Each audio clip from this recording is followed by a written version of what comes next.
Disclaimer. The information and education material contained herein is meant to promote the general understanding and dialogue of GAN's processing. Such information is not meant or intended to serve as a substitute for a healthcare professional's clinical training, experience, or judgment. For patients and individuals, such information is not to be a substitute for professional medical, therapeutic, or healthcare advice or counseling. For medical issues or concerns, including decisions about medications and other treatments, readers, viewers, listeners should always consult their physician or, in serious cases, seek immediate assistance from emergency personnel. Prescription information, procedures, and use of medical devices information should be undertaken only by properly trained and certified medical personnel. We specifically disclaim any warranties, express or implied, including implied warranties of merchantability or fitness for a particular purpose. Such information is provided, as is, and is believed to be accurate at the time of its publishing, but it is the viewer's job to evaluate the accuracy of any information found in this presentation. Every case presented is of their own experience, applied by themselves for themselves, and it applies to their case only. Every person experiencing health problems should seek professional medical advice and consult their course of treatment with a doctor. The processes of plasma balancing described herein are a natural process which supports the body but does not replace medical advice or therapies one is already subject to.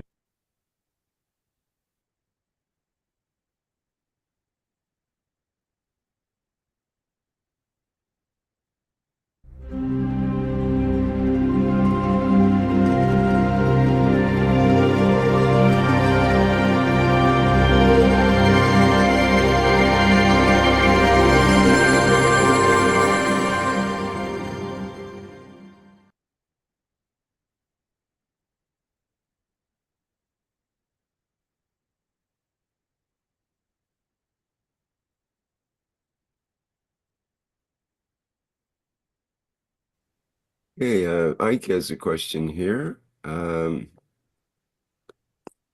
says, first, Happy New Year, Mr. Keshe, Rick, and knowledge seekers. Question, at the point or after death, at the point of death or after death, a matured soul or the good souls are expected to continue to create, but the not so matured souls will be part of another soul until it matures. How would these not so matured souls learn, and what's the exact process in that dormant state to be able to mature and continue to start its own creation? Do you understand the question? There is no point of maturity, and there is no point of process to be matured or dormant. It's an ongoing structure, ongoing interactions. And with what you have created, you have positioned. And you position yourself in respect to.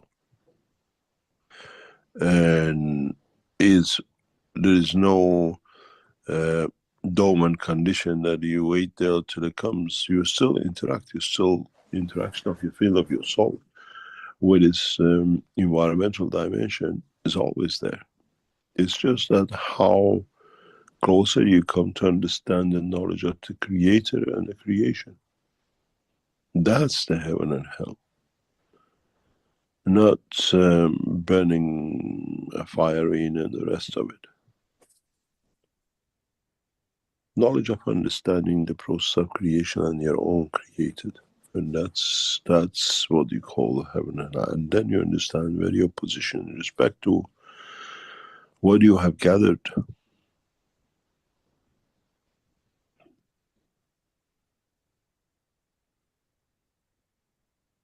It's the richness of the soul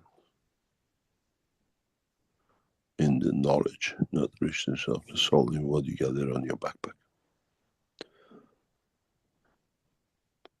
The enlightenment.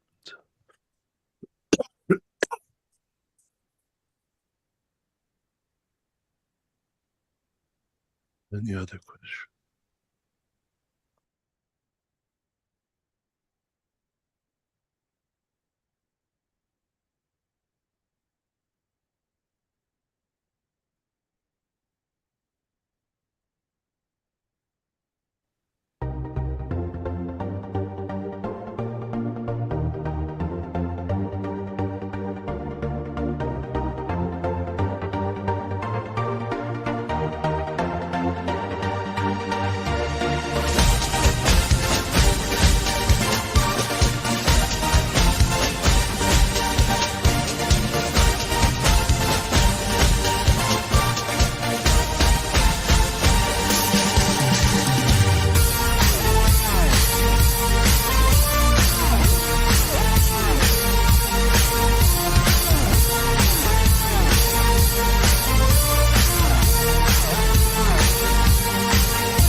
Hello, everyone, and welcome to the 572nd Knowledge Seekers Workshop here on Thursday, January 9th, 2025. This is a broadcast of the Keshe Foundation, Spaceship Institute, Education Department, and part of the Public Teachings in English. My name's Rick Cremond, and I'll be host once again in this endless, eternal series of workshops. And once again, we have the honor of having Mr. Mehran Keshe as our guide and presenter here in today's workshop. We were a couple of minutes late because he was busy with some international matters on X, and I think that's delightful. And welcome, Mr. Keshe, and please enlighten us today. Thank you.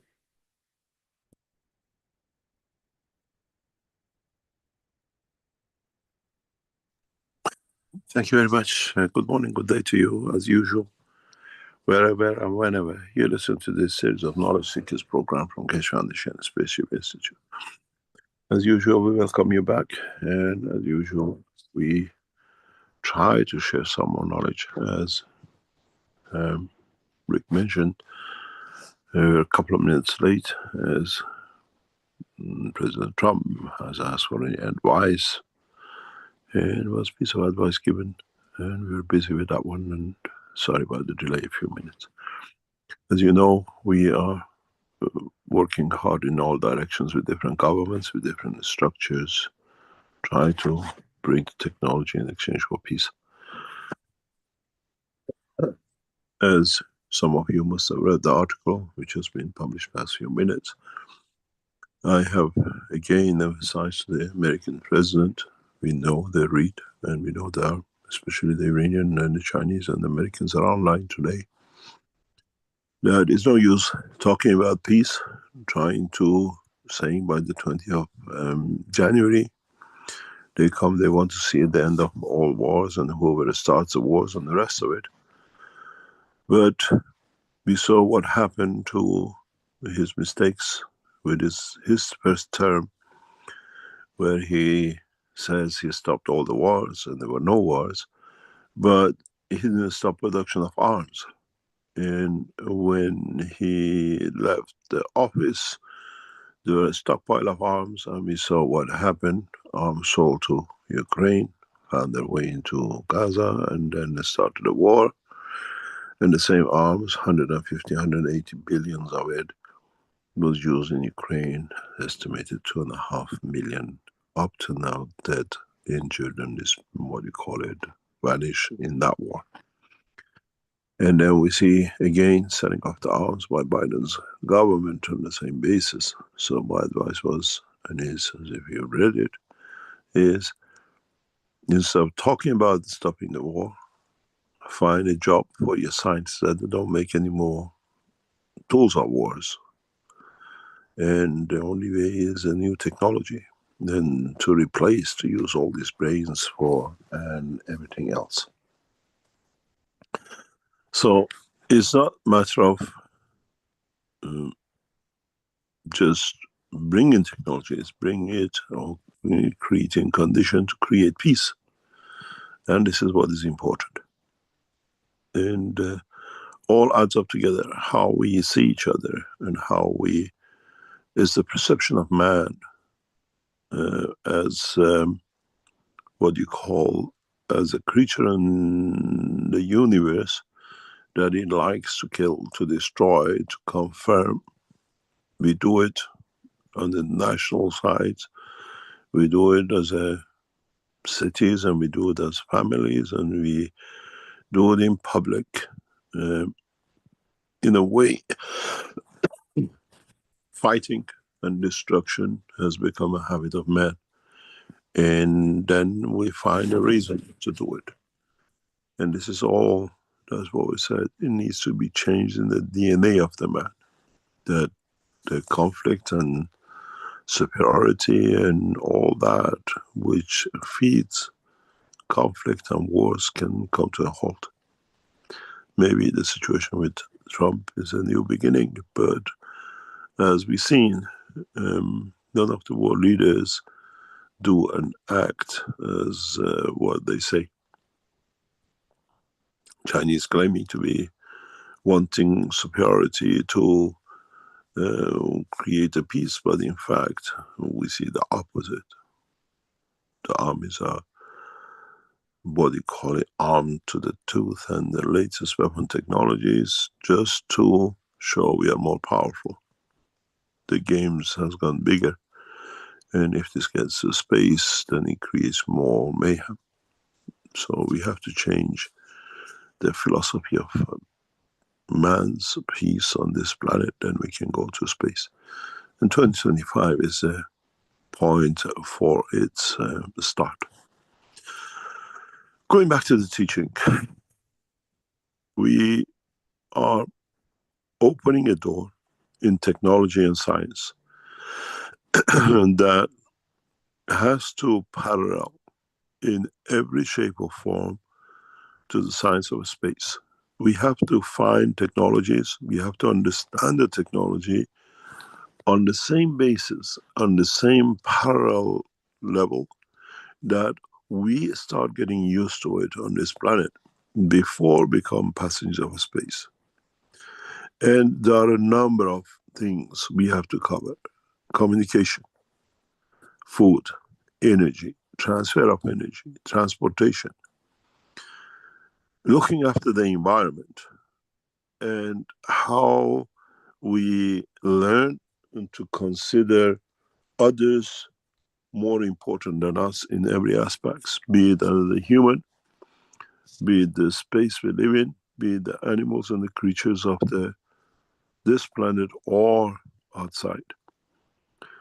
We have to find a common ground and find how we can reach this level of understanding. Providing technologies does not and is not the answer to a peaceful man. Maybe in some cases makes man more aggressive and more demanding and more warmongering. So we have to change the DNA of the man. We have to show man a new way, a new direction, a new sense of what we call belonging, to be part of. Detachment from physicality in the dimension and the direction of what we call new technology. Science of understanding ourselves. How we walk to go to a place, or how we can go to the place and then manifest ourselves without walking. This is the option of new technology. This is what we talked about last time. This is how we need to learn to switch. To switch from the matter state to the energy state and back to energy state, or back to another dimension in your stage, or back to a physicality in new dimension. In a way, we know how to do this. In a way, we have deliberately denied ourselves this. What does this mean? We know how to switch from physical into energy, but we have put a curtain on. We all do. We say, I go to sleep. I need to rest. That process is, in a way, we do half switch. We stop the physical condition of walking, eating, whatever we do, to stay stationary and let the system work internally, which means the energy go into operation. And in that operation, we have switched on out of fear, out of confirmation that we still are here, to half system, which means half of our brain is repairing half of the body and the other half stays alert in case anything happens and is on a full blast operation. This is why when you sleep, the smallest noise can wake you up. anything can disturb you and you get up. Or you go back to a transition of energy on both sides of physicality balanced, and you wake up. You go back to the dimension of physicality. What happened if we trust to allow instead of half of the brain, half of the body to go into a sleep mode or energy mode, that the whole structure goes into energy mode? Then transmutation is possible, because physicality has and is given the dimension of access to universal energy, to where it wants to go, to how it wants to go. And then we decide.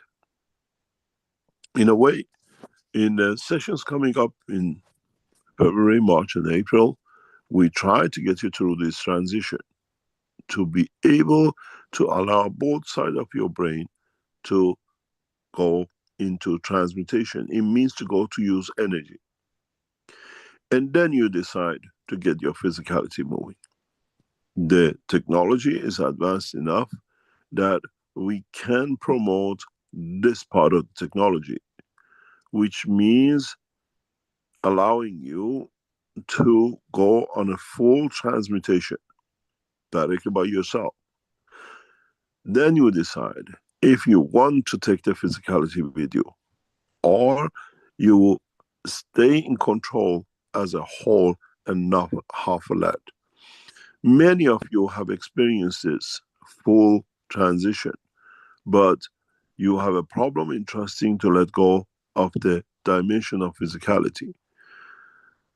For this reason, we are extending the teaching, as I said before, into one track, one line, one field energy, as we spoke last week. What does this mean? You don't need to cover the whole spectrum of the energy to go into transmutation. You choose a specific path, a specific energy. You choose, I go to sleep. You choose a bed, and you always go to that bed, and in that position, you go to sleep. You accepted half transmission or transmutation.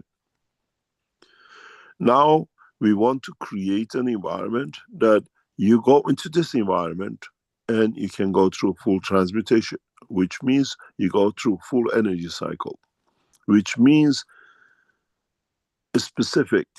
The bed is a specific place we go to sleep. On a matter state, we choose a specific energy field that allows us to trust ourselves to work with this, what we call the central energy part. We go to a specific place to sleep.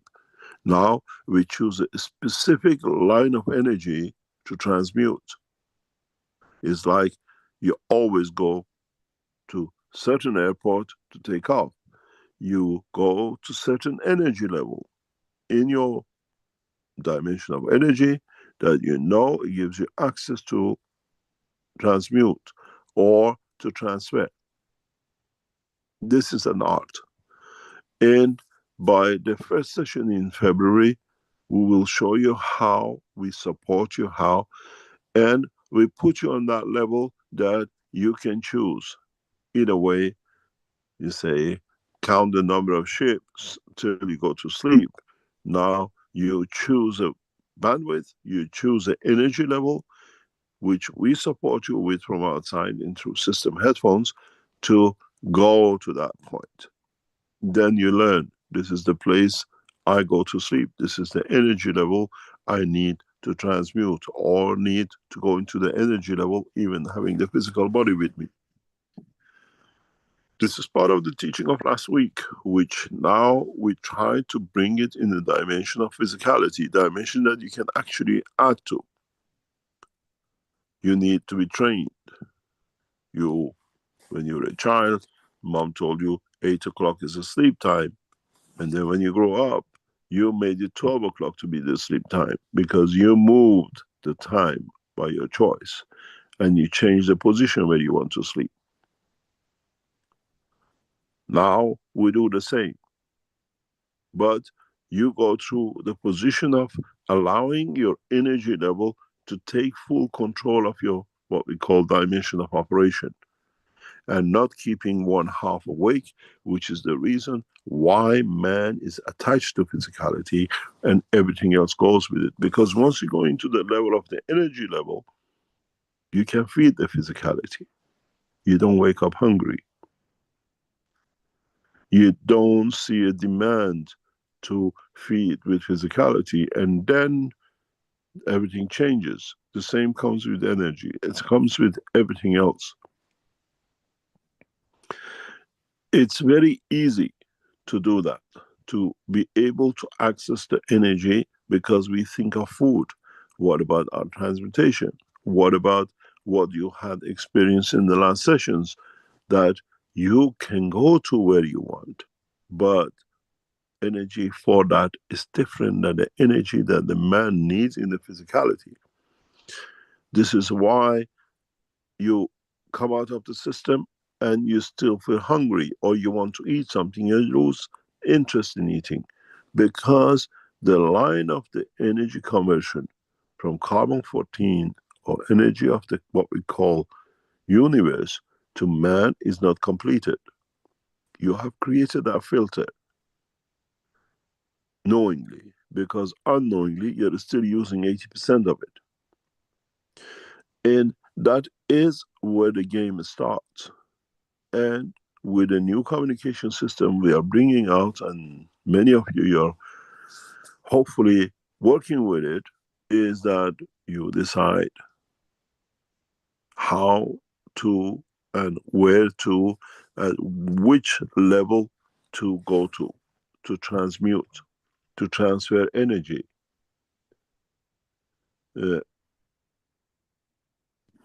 And this is part of the knowledge which we need to understand. This is part of the knowledge that we need to feel to understand. This is a part of knowledge that we need to adjust to understand. It's not that I go in the machine and from tomorrow I transmute, I don't eat. You have to adjust the body physicality to fall within the structure of the creation. You cannot just go, I don't eat anything from tomorrow and I just use ganses or whatever. You have to adjust the brain. You have to adjust the internal energy of the soul to be able to tap into ganses which you provided. Not just by them being there. You don't have a digestion system for it, or you don't have the connection system to it. You have not made the connection for it to be. In the last year, in the last week pictures of the screen, we saw all the fruits, but there were ganses on the what we call the tubes, on the cylinders. We have to be able to tune into them, to what I need. But does everything need to have a taste, to have the smell, to know that you receive the energy of it? The apple gives you all the energies on the whatever name of vitamin, whatever minerals, whatever to you. But do you need to taste the apple? Do you need to have the feeling of the apple? Or you adjust the body that it takes from the tube where apple is in it, the energies which is needed by your body to transmute. You got to understand, as I explained last time, when you receive these food systems, you got to realize is an intermediary. Is not that, let's say it's got garlic in it, or it's got apple in it. You take from it what you need by holding it, but it itself, through its structure, takes energy from the universe, from the space, which means we'll never finish. Before, if you made ganses, if you look singular ganses, you saw it, a reduction in the jar, the amount of the ganses deplete most of the time because they share energy, they change color. In the composition of food ganses, you don't see that. What does this mean? We have lost the screen, Rick. What this means is that the system, due to combination of materials in it, taps into many energy fields. This means that never ends. When you're singular, it's very hard to tune to. When you're multiple, you can attract from different directions and dimensions. So, in the coming time, as we introduce the new systems, especially the one which holding in your hand the two systems, a new technology, a new knowledge will be shared that you can understand it, you can feel it. When you have these ganses in your hand and you want to take the energy from them, it won't happen, because these are energy levels which have to connect to your body, to the soul, to the source, which knows where is needed. And these are the new technologies, in a way, exchanging food. I wonder in next few years, as this technology develops in a way, you go to the supermarket now, you buy apple, oranges, you go to a supermarket, very small, and different type of ganses on the window. I need to have this, I need to have that. This is what I want to learn to tune into. We replace rows and rows of food, maybe with a small cabinet with everything you need in it.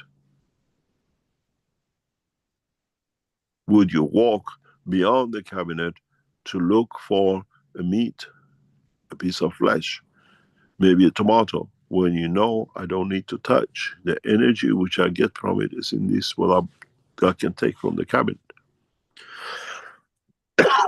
This is part of the structure. This is part of the process of the teaching. In converting, in showing you how to convert energy, universal energies on carbon 14 to carbon 13 and carbon 12. If you need to leave dimension of physicality, you can only tap into carbon 13 to bring it down, to convert and use it in the dimension of the soul. Then you do not need to kill. You do not need to use other. If you look at the structure of the body of the man, you have sugar, which is carbon and hydrogen. Then you have again water, which is a hydrogen and oxygen. And then you have the combination of the earthly connections, which is your nitrogen. Conversion into storage. Where you come to use the energy side of your body, you don't need the nitrogen. And this is where all the problems start. Connection to that nitrogen, connection to the cohen, which is the amino acid. Once man learns to work between the hydrogen and the carbon, and combination of it, man becomes man of space. The problem with man, with greed, with hunger, with power, all is connected to that nitrogen. In a way, when you go into the dimension of the energy, you do not need the dimension of the nitrogen. And there is an emphasis on every breath we take that we are connected to this planet, because 60% of the air we breathe is nitrogen. In a way, man should learn to use his environment to create energy for that environment. Would we stop breathing once we go into transmutation?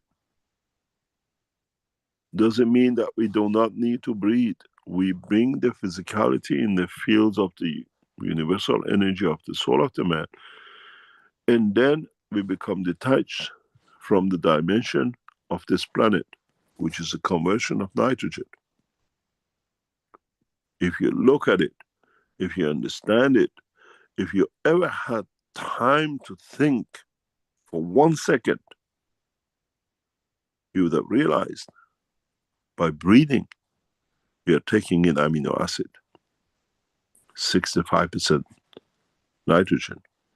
There is a carbon in the air, there is oxygen in the air, and there is a hydrogen in the air. So in a way, our lung is a amino acid protein absorber of energy attached to this planet. We take that amino acid as a meat, as vegetable, but we breathe it every second.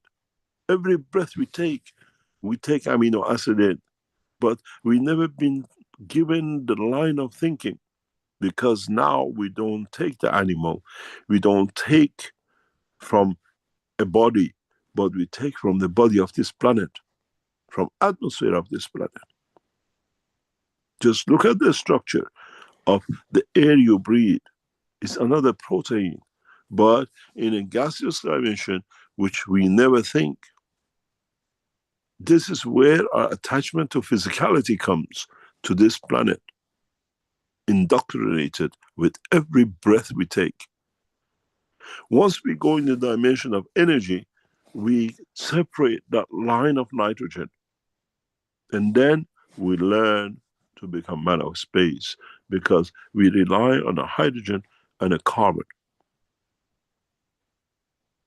When we talk about dimension of energy, when we talk about dimension of the physicality, the only difference is to take energy from the dimension of the space, and then let the body of the man to convert it, if he needs it, in the dimension of physicality at a point, time, or place. Because when you go to planet Zeus, there's no nitrogen. How do you manifest yourself? But there is element of the storage in that space. It could be from gold to mercury to God knows what, even helium, depending on the combination. But in fact, the carbon and hydrogen will never change. One is connection to dimension of place, position. One is connected in another strength to the creator. One is connected to our own creation connection.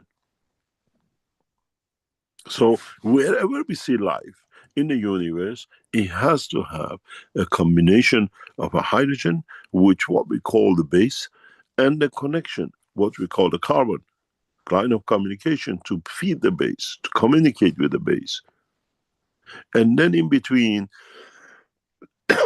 you need the storage of the space, manifestation of physicality, and the gravity. Gravity comes from the oxygen on the earth, and manifestation of storage comes from nitrogen. In a way, we want to be detached from this planet, but we cannot, because every breath we take, we're taking amino acid in. 60% nitrogen, 15-16% oxygen, then you have percentage of the carbon, and then you have a percentage of what we call the hydrogen. So we are a continuous protein eaters, breathers, and we never think of it. But when we sleep, we switch half. We still breathe. Our rhythm changes because only half of the body needs to be fed with the energy, the protein of the air of this planet. Air is not just what we breathe, it's the energy we take in and how we convert it. And then you understand, when years ago, when I explained we had an Indian guru with us in the Sansano, I told him you cheat, because you change the condition of the lung, you change the protein, so body takes it in. We have to learn, in a space we don't have the lungs to breathe. We don't have access all the time to what we call gasified protein. But we have access to the energies of the body of the universe, to the line of hydrogen with the essence of creation and what we call the fundamental line of energy, and the carbon, which is the connection to what we call the environment of, which is created out of its own by carbon-60 and the rest of it, which gives it dimension. When you understand this, then you understand when I speak about the new technology, new system, which is already under production and testing in the laboratories of the Keshe Foundation, where one system will give you the water, the same system gives you the air, the same system gives you the energy, the same system gives you the flight, the same system gives you everything you need. But according to the time, place, and position. And the process of the teaching, as I said, is to find singular line of energy. As I said last time, you find there is a line between your soul and the planet Moon on a specific position. In a way, every single one of us has a GPS made by the universal magnetic fields. In the physical dimension, you do it, but you do it in a very subtle way, and you've done it so much that you don't think about it, but in fact it's the same thing. Supermarket is down the road. I wake up, I have to walk to the supermarket to get to the point where my emotion, my feeling told me I need to buy a bottle of milk. I walk the physicality to the supermarket, to the shelf, to the bottle, and I walk it back. Now we have to learn the same thing, not to learn in a way, to retrain ourselves. That I think I want milk, I don't need to get the physicality moving all the way to the shelf to the thing. I, through breathing, create the protein which is in that milk bottle, where I send the physicality to fetch it for me to feed myself, to keep the operation of the body going through the same way. You don't need to go to the supermarket to get the milk, to get the energies of what you need. Why do you think, oh, I feel I need milk? Why do you think, oh, I feel like banana? Why do you think you get up and have a drink, have a glass of water? Because your brain has said to you, this is what the physicality needs. You do the walking. But the soul and the emotion have already decided where you're walking, to the fridge, to get it. This way, you decide, I don't send the physicality. I do it to the central energy field force, which I call it a sleep. The whole problem with the world of science today is that this has not been defined for us. And we have blindly accepted it. I call it Trump factor. It's very easy. When you're ignorant, when you don't understand it, it works for you and you think the guy is right. What we call tariffing. He talks about tariff. We tariff China and then they don't import. You pay the taxes. You pay the penalty, not the Chinese. It's the same. You pay the penalty, not your physicality. You have to learn to use the system. What you ignored, but what you know. Just stand still and think, how come I can live, I can breathe, I can feed energy to myself when I'm asleep? When you're asleep, when you're lying in a position, your physicality has no physical motion in a way, but you're still breathing, you're still taking protein in. It's not just the air you breathe, it's the food you breathe. And you've never been told, you never understood. Every gas of air we take in protein, food, and how we convert it. But our scientists never understood, our people never understood, and they say it's oxygen. How can it be the oxygen when 60% is nitrogen, what you absorb? What you take in? And they have brainwashed us into we're taking oxygen and we're giving the CO2 back. What happened to the nitrogen, which is the most of it? What energy level of that nitrogen was there to feed, to elevate, and for you to receive energy in your soul that it allows you at a diluted level, because gas is nearest to the plasma and your brain takes it straight away when you breathe air to go into what you call you dream, or what we call your soul transferring, your soul traveling. And then you understand why we are attached so much to breathing. Why are we attached to the air of this planet? In a space, there is no air to breathe. Then man becomes detached. And part of the process of the, what we call the next sessions of the February, March and April, is to bring that to detach from the nitrogen. In a way, singularity to destination. Because as long as you have the attachment to the, what we call gasified protein, you'll never go, because it's easy source. But then you have to identify the position. You have to identify the place. If our knowledge seekers who came to Linz and went through the system, we had people who decided to meet each other in certain cities, certain places, never been there before, or they could meet. And they did.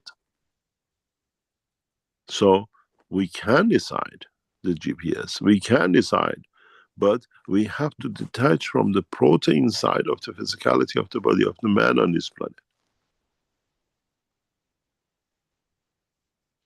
It'll be interesting in the sessions to come when we ask you to take the measurements of your blood, your oxygen level, your what we call the sugar level, to see during the sessions how your body changes, how much you are going towards the sugar side, energy side, universal connection, or you're going more towards the, what we call the nitrogen side and the protein side. And then we understand how much we are attached to this planet and what we need to do to become, to be able to transmute. Then we choose what strength to transmute to. How frequently can you go back and do the same?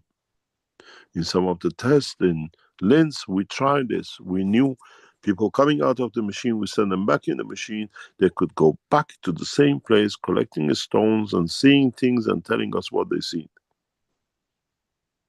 So you can tune to, this is the office I go to, this is a supermarket I go to, this is the place on the moon, on Mars, or another position in the universe. One of the most interesting for many of you when you start transmuting is the fact that I've never been to planet Zeus. But where do I go to? It's a new city, I don't know. It's like you land in the airport. Then you rely on the universal knowledge. You rely on the universal positioning. Then you rely on the knowledge of your soul and a dimension and connection to that point. This is all to come. This is why in the sessions we told you go to the moon. Can you go to the such and such a place? And this will be taught in much deeper way, will be tested in much deeper way in the next quarter sessions. We are preparing you to go to flight. We are preparing the whole structure due to technological development. to move to the next space, next time.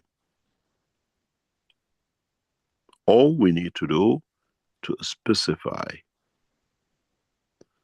the position. And then it's you who decides, I take the energy system with me, which is my soul, we call it, to that point. And then I create a memory of the time and the place for the physical side to understand and to remember. The technological development comes from understanding the technology of the creation, not by a machine which made by man. We carry it within us. There is no mechanical system, but your body continuously does everything according to field motion of what we call magnetic field within your body. Sometimes it shows itself in a physical movement, but in fact is even that physical movement, even your heartbeat, the motion of your heart, the beat of your heart is totally to do with the magnetic field energy and how much energy is stored and what needs to be released. And what does it create in that motion and release? Then you see, if you understand it, your body is a universe. You want to learn about the galaxies, you want to learn about the creator, look within, energy side, not the physical side. God does not have arms and legs, and he doesn't have a digestion system. You don't see digestion system in the plasma of the soul of the man, but you see this distributing system which allows certain energies to be the provider, attractor of given the strength. And this is the whole course of the teaching of coming up.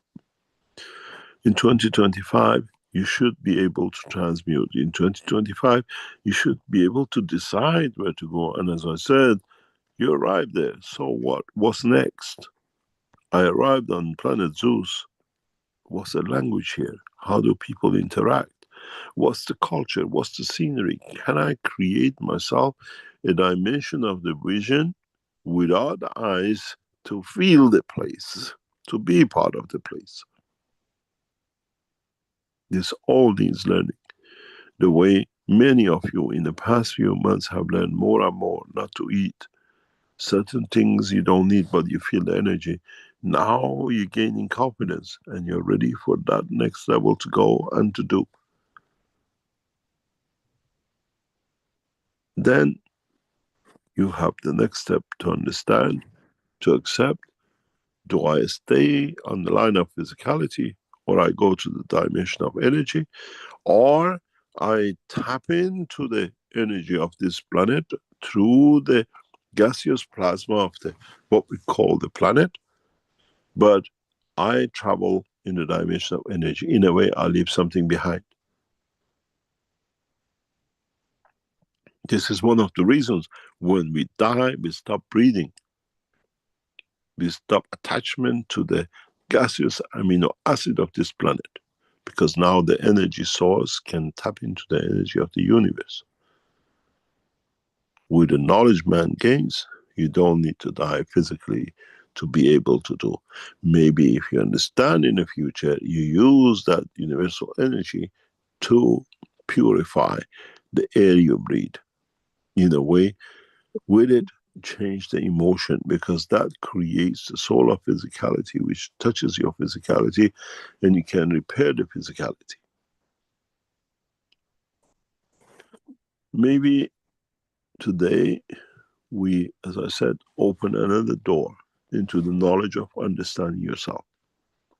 As long as you're connected to the what we call plasma gaseous amino acid of this planet, you can never leave. You can never transmute.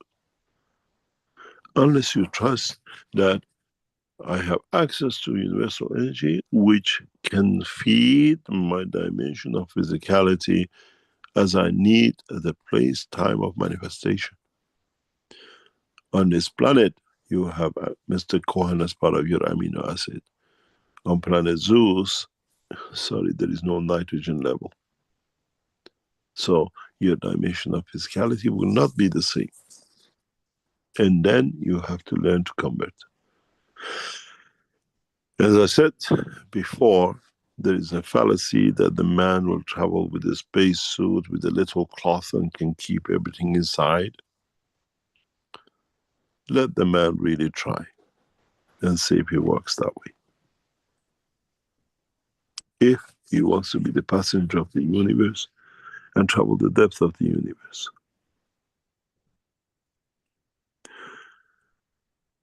There is something very simple. When you go up a few kilometers from the surface of this earth, you become floating, weightlessness. Man has never tried to do this in the space and see if he survives.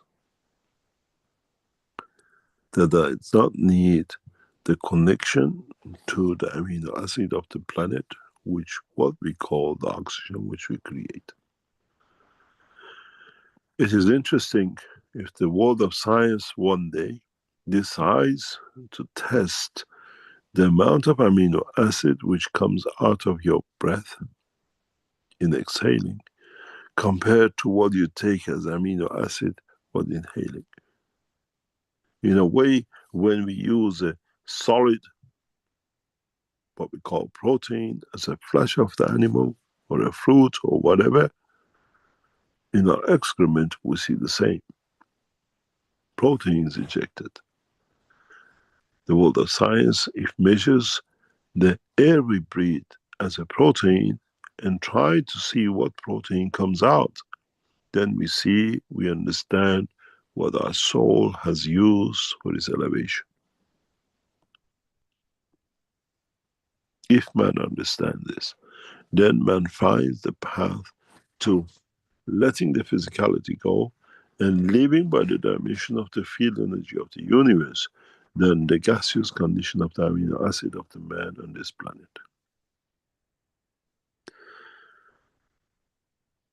Try to understand the game played by the hydrogen and the carbon. You add 2 or 3 hydrogen, you create the nitrogen. You add a couple of more hydrogen in a different form, different strength, you create your oxygen, which has become the essence of a physicality. You create your physicality from interaction of the hydrogen and the carbon, and this is how the universe was created. But man creates his own universe through his amino acid, which is his physicality. Now, understand how and the way you can, in a way, choose a bed to leave the physicality or choose a field strength that you can transmute through dimension of energy. It's interesting how mankind will take this further and how he will balance the energy fields of the universe with the energy of position and location and time. Once you learn that, you can travel and you can live in both dimensions. But you have to understand first, once you get understands the other side, cannot be the abuser of the other. We go for a break, we come back and try to answer any of your questions.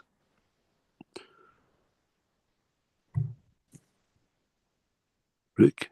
Okay. Yes, thank you, Mr. Keshe. Thank you. Okay, let me get my video lined up here.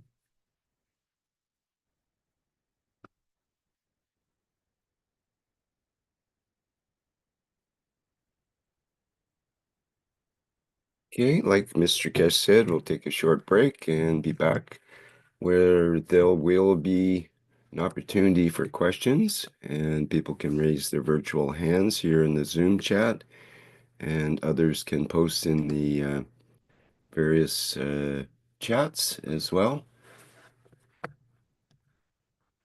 See you in a couple of minutes.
The new Vertical Enhancement Spaceship Unit. A plasma space technology to prepare humanity for transportation and transmutation in deep space. Essential processes are embedded to prevent mutations and psychosomatic conditions during deep space travel. This new system is designed to support upper body conditions, especially of the lungs and intestines, and can be targeted specifically for each organ. When inside the Vertical Enhancement Spaceship Unit, the body experiences balance in totality, enabling it to correct and rebalance all the fields within itself. The new Vertical Enhancement Spaceship Unit, a dimension in health and transportation never seen before.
Okay, we're back again at our 572nd Knowledge Seekers Workshop.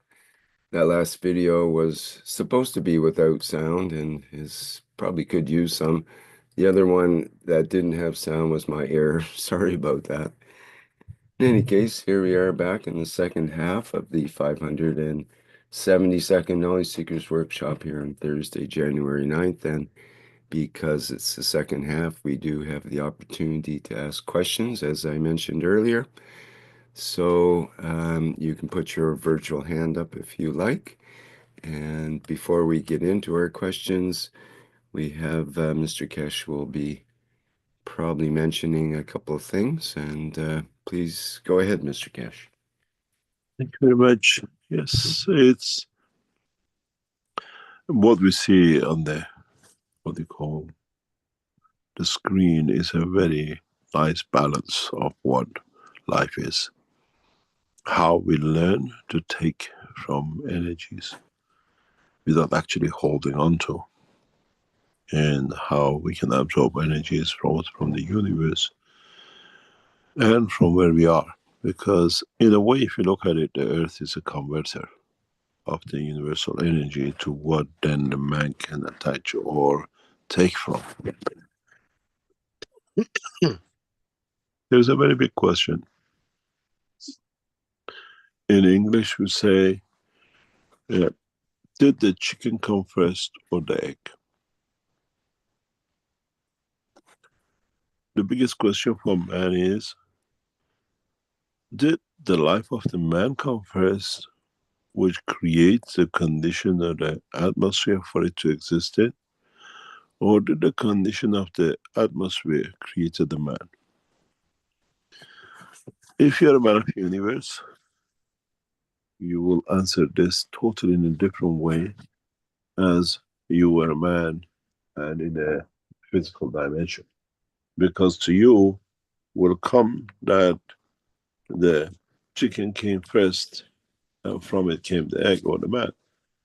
Or did the condition of the life of the man to be created set the conditions for the earth atmosphere to be conditioned to, and then it manifested itself in. And this goes for every aspect of the creation. Does the condition creates life, or life knowing as an energy going to be in this planet chose, brought and created the condition for it to manifest yourself or itself in this atmosphere?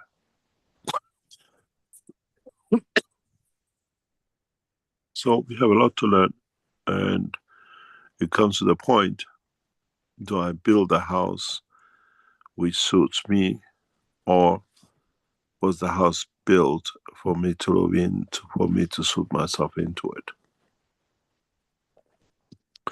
And if you're a physical man, you say yes, the condition of the atmosphere of the earth created a man. But if you're a man of universe, you answer a different way. Man allowed the condition to be created for its soul to manifest itself in physicality of dimension of time, place and position on this planet. And he used every, what I call, elements for itself to manifest itself in the shape and form. Because if you think of it, we say gorilla is 98% man, mouse is 99.5% the same structure as a man. But did we come all as a soul and we converted according to what we were taking from this planet? Did the soul create the condition of the physicality, where in a physical condition we say evolution, the condition came and life was created. But we look for the life, physical dimension, but how long before that more was a soul, life of a soul already existing on this planet before the physicality manifested itself? A lot to learn. Any questions?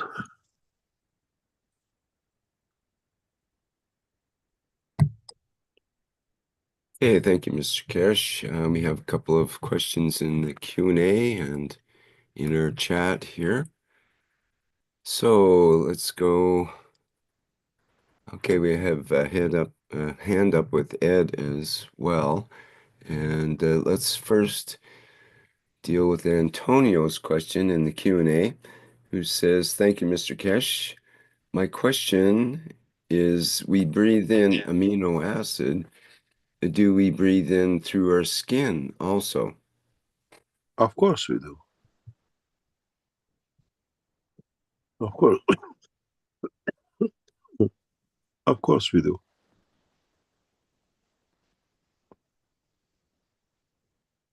And we know that the oils on our skin are amino acids. They're created on that surface of the skin. So it's also... we don't breathe, we transfer energy. If you change the word of breathing to transferring energy, you'll come to a lot of things. You come to a lot of new dimensions.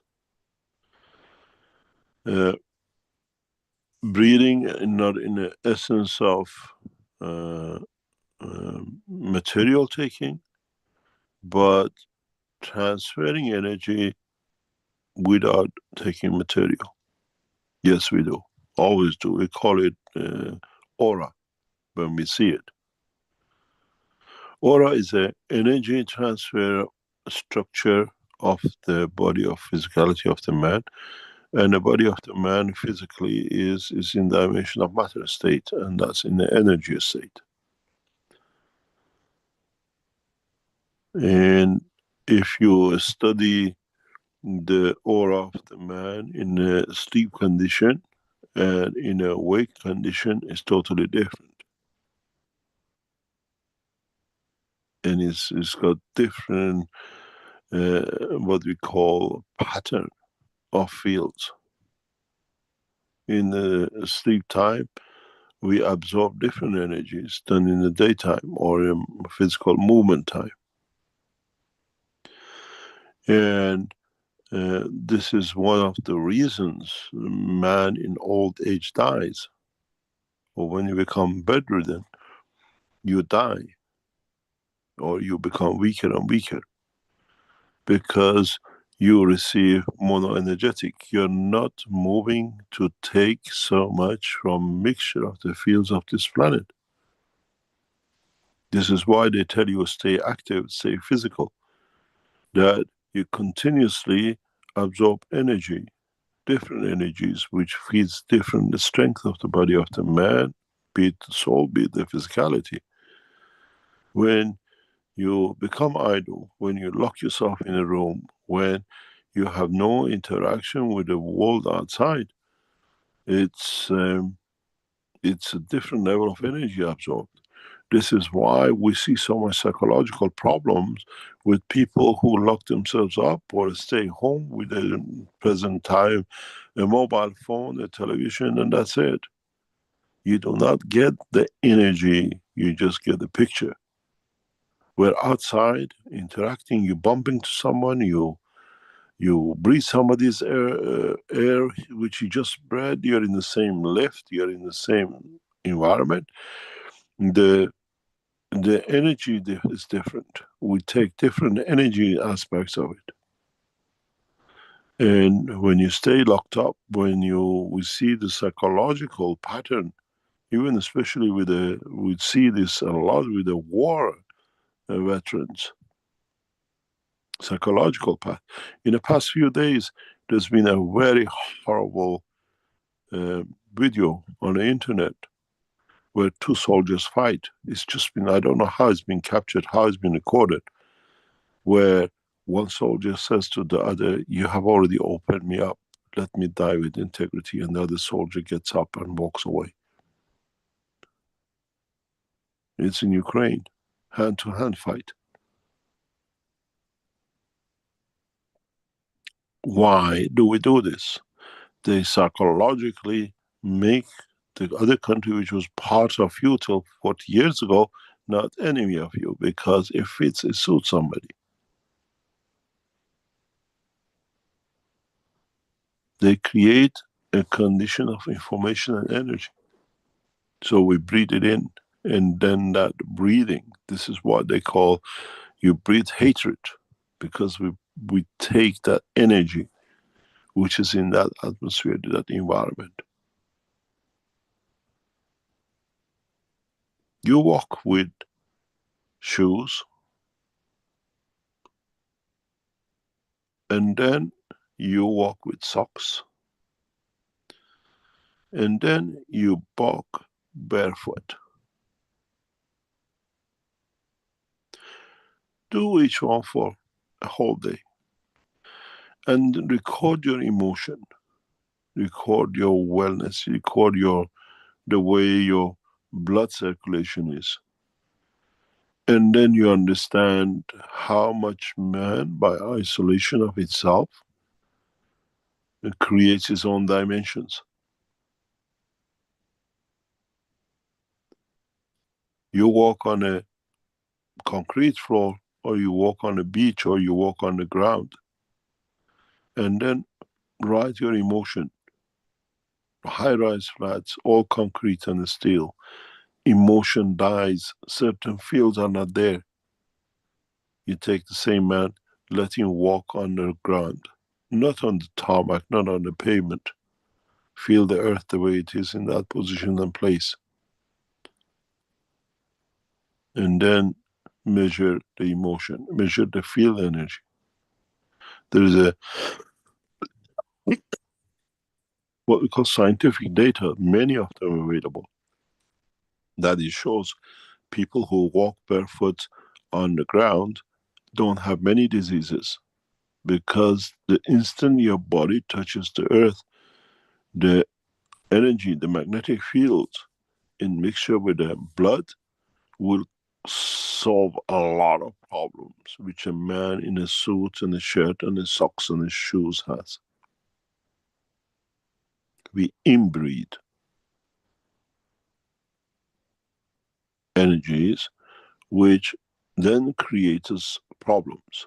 Now we inbreed plastics, polyester and everything else, and then we used to wear wool and a cotton, which was natural process into natural environment, and we feel different, we were different. We become man of plastic, carbon and hydrogen, which is not connected to anything but itself.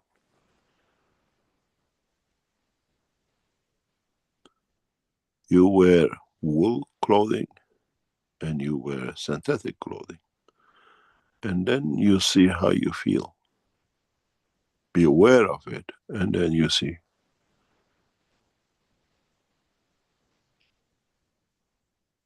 Natural fibers gives you different. People with natural fibers get different diseases than the people in the cities, because we are used to the exhaust, CH bound. We are used to plastic. We take everything out of plastic bags. Our food is fed to us in plastic, warmed up in plastic. And that combination of energy creates different kind of information and emotion.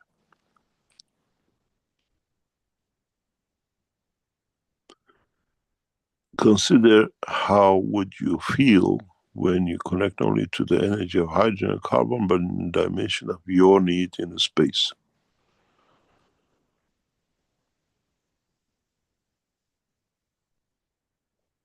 Then you understand. Yes. Our skin is the cause of our diseases and what we put on it.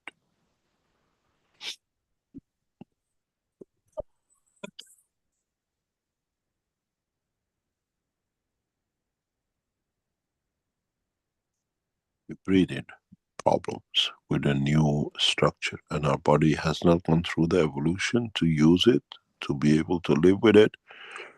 And in that evolutionary time, till it gets used to it, it appears as lumps, cancers, and all sorts of diseases.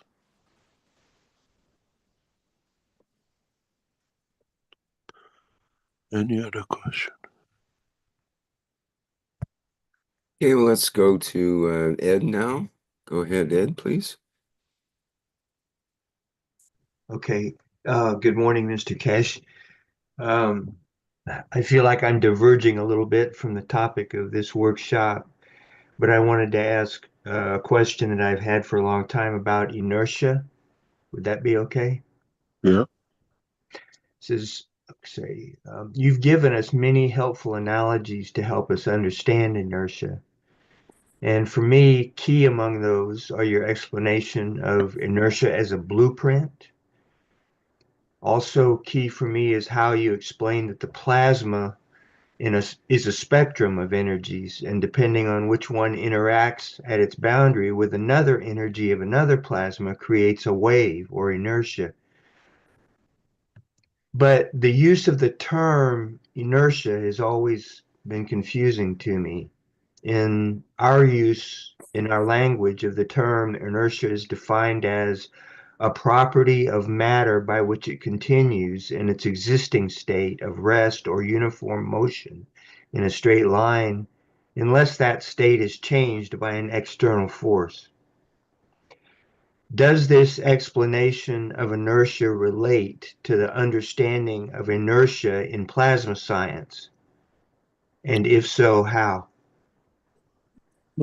In plasma science, inertia will look at a different way, or the cause of manifestation, where in the matter state, inertia is from interaction of the already converted energy.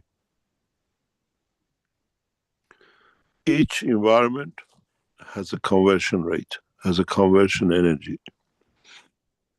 Even the light has an inertia as much as gold has an inertia, or as oxygen. Which means the interaction of the universal field with the position and dimension of the fields of the energy plasma itself.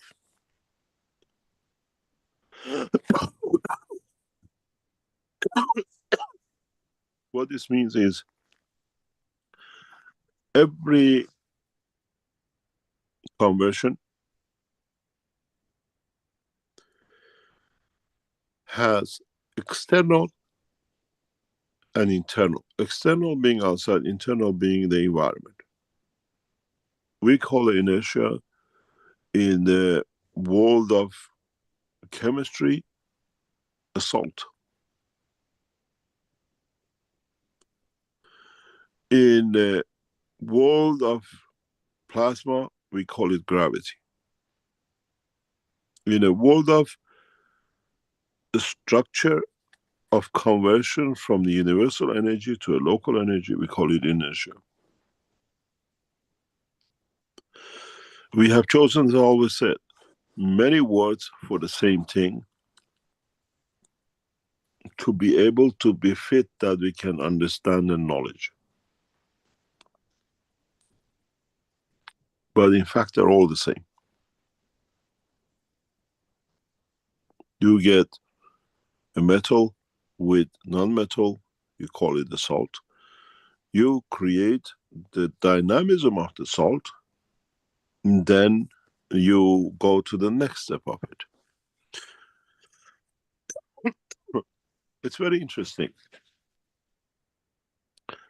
If you listen to the world of medicine, they tell you when you take too much sugar, you create cancer. When you are more alkaline, you don't get cancer. Which is totally opposite to the world of creation. We create inertia and gravity to confirm manifestation. We create a condition of giving energy to what we call create the atmosphere, which is a separation. But in the body of the man works totally the opposite. And world of science has not understood why. Why salinity or alkalineness, increase of it to a given level, doesn't allow manifestation or collection, what we call cancer. But the what we call the acidic side, which is more connected to the sugar line energy side, creates cancer or collection of cells. This is opposite to the world of creation, to our understanding. And this is why many scientists or pharmaceutical use this trick for not allowing you to cure yourself from creation of lumps. Because our understanding of the life is different due to the ignorance. If you look at it, your stomach, they tell us, is acidic. It breaks up. But You knowledge seekers have made the gases. You put caustic to convert the matter into energy. It doesn't add up. And then in your intestine, you create a more salinity condition to transfer the energy across the wall into your limbs. World of science doesn't match, because the world of creation has what we call inertia, balanced field energy between the two states to confirm, to be part of. When you have a mass, you have the inertia, you're connected to the central line of the universe, not the localized. This is why the mass is constant, but the weight is different. It's the energy back interaction between the source, which is the central line of the universal magnetic field, and not localized. The energy field of the universe works on a carbon-60 and not on carbon-12. And inertia is connected to the universal line of energy and not to the local. We create on all levels in balance with the central universe. In one of the papers in the books I've written, that different atoms or different mass of atomic mass or the size of hydrogen and energy with what we call a hydrogen, which is a fundamental what we call a neutron, contains different amounts of magnetic fields in each and different universes. But then man will learn the universal inertia. What does mean? We are not become aware of that on top of our mass, there is a universal mass, which is what we accept.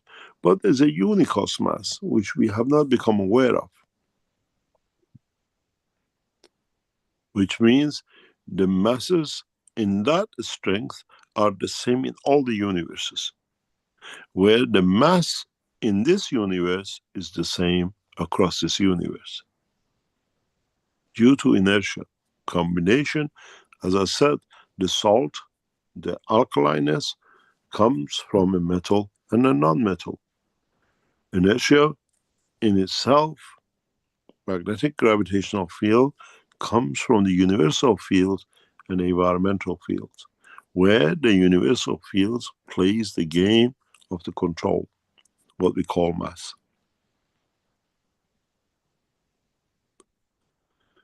Then, if you understand this, you transfer this into the body of the man. In the body of the man, we don't have a mass. We don't have any elements except the bone, and even bone, because it's within the gas structure, behaves as a matter solid, but in fact is in transition, what we call gas state.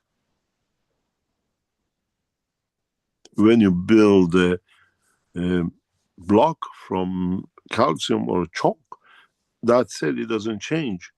But in the body of the man, every cell bone changes continuously. So it's not in a solid state, even though it behaves as one.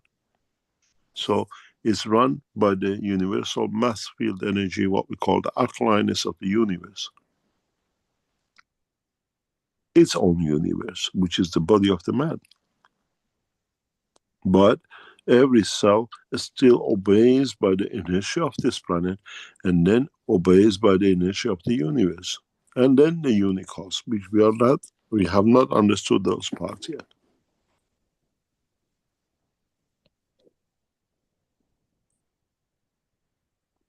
Unicos energy Because inertia is different than the universe inertia. But then all the universes carry that common denominator. We need to understand this if man starts becoming man of the transportation and transmutation across this universe and beyond.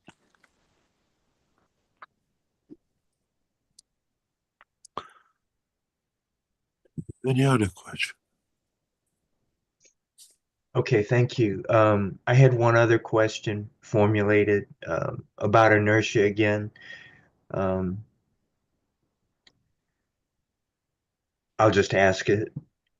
Is the interaction of two energies that are of different base strength, you mentioned this in the last workshop, is that interaction of energies that are of different base strengths always facilitated by an external environmental energy composite, inertia, that in its makeup contains strengths of energies that are present in the two different energies involved? Layman language translate. Is inertia just is inertia an energy composite that facilitates the interaction of two energies that are so different they wouldn't do it on their own? No, really, it's mainly singularity. You see, this is what I always said. If I wouldn't become a nuclear physicist, I most probably would have become a geologist. If you look at the geology of the planet, we have a wrong assumption, we have a wrong understanding of our world of creation. And that is I'm trying to explain something, but I cannot find it in this Zoom. Just give me a second till I find what I'm looking for. Okay, we have a whiteboard here.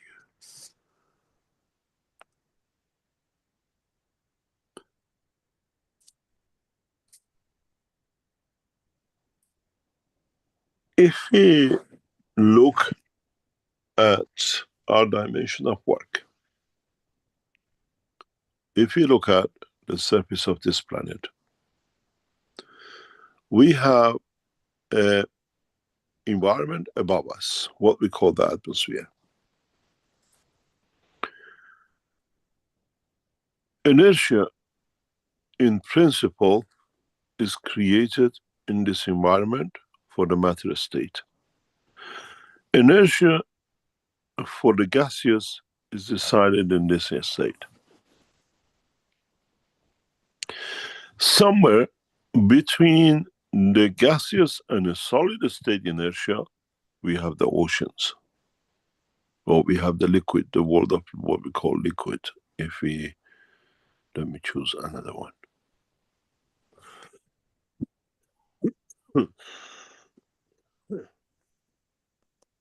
If you understand this, then we come to understand the whole structure of anything happens above here, which is our space, which the interaction of different fields in this space create different plasmas, get attracted or pulled by different conditions and different environments and different magnetic field we call inertia.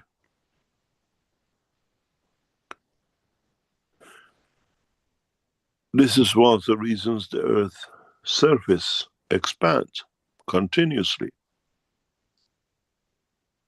when they say the water level is rising and CO2 and the rest of it, makes me laugh, because if you understand that the space distance from the Earth to the Sun, constant rotation of the two fields, interaction of the field, doesn't matter if you're a flat planet believer or a spherical believer, creates a field which what we call the inertia of the position absorbs according to what it needs. Then we see the expansion or extension on the layers of this planet as much as the gaseous. Our atmosphere today was never the same thickness as 1,000,000 years ago. And it will not be the same in 1,000,000 years. Because we're going closer to the sun, it gets compressed. So inertia is the same, but production of the fields and the compactness of this material, these three layers, dictates what will be absorbed by this planet. What inertia will dictate and play life. We will come to the point that we come so close to the sun and our atmosphere gets so compressed by it that the condition of the atmosphere goes within the physical layer which was created before. We see no atmosphere. The way we see with the other planets, we've seen it. When they don't have atmosphere, it means they have grown beyond the limitation of their energy, mass, inertia, strength. And then if you understand this, if you go inside these planetary systems, I'm sure you'll find something very interesting, which is, let's say we have a planet which has no atmosphere. But if we dig enough, reach to a point, we'll find atmosphere here. Or just beneath the surface. Because the inertia, capability, production, in interaction with the environment dictates, has forced the atmosphere to go in. It's become a mass. It's like a physical man with a soul inside it. And I'm sure when man knowledge extends to travel the span of the universe, when we go within these environments, we'll find different lives, because it has life.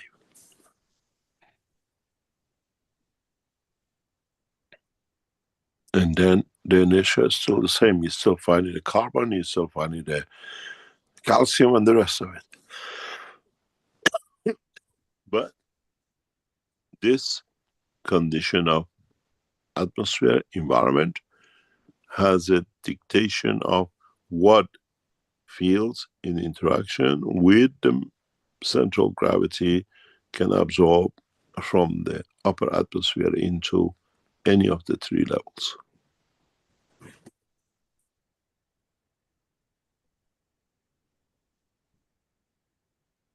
And we see it. This is why I always said, when we keep on talking about dinosaurs,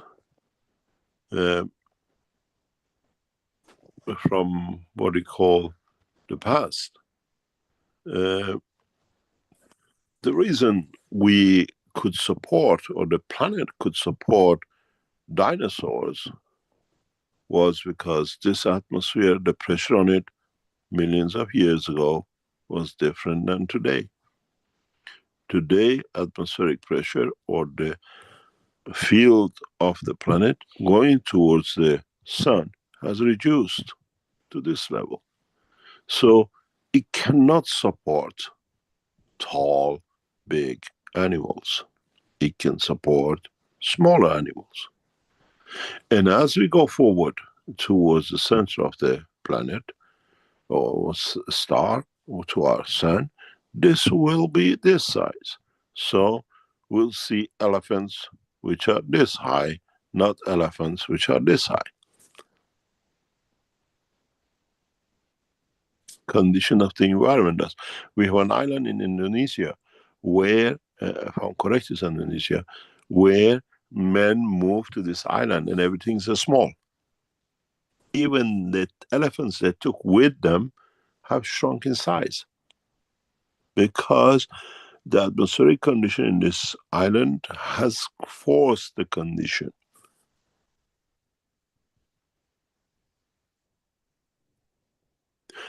Test something. You're lot all travelers. It's very interesting. Always bring it for you to see.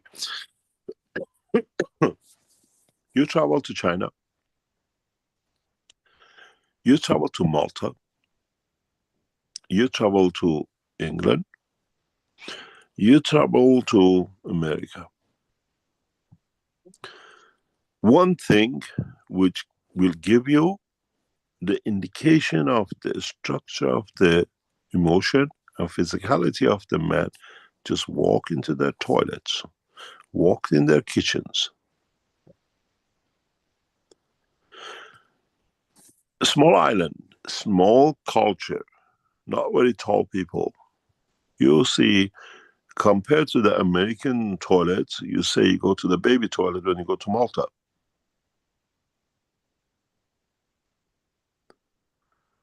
The size of the toilets, European toilets in Malta, is nearly a third, no, half to two-thirds of the American size. The emotion, the size of the man has dictated. We have the same position. You go in the Chinese kitchen and try to make food. If you're a European, you bend. You say, why do I have always a backache in China? Because, sorry, the table, because the structure of the community or emotion and whatever of the condition of the inertia in that position creates shorter people. Tables are about 5 to 7 centimeters shorter. So if you're a European, you're always bending to cut. And when you have a Chinese and European tables, they have a problem cutting because it's not at the height they are. It's the same in the universe. Different inertia brings different mentality, different emotion. But when the inertia interacts with the gravity, which creates that mass, that emotion interaction with the field.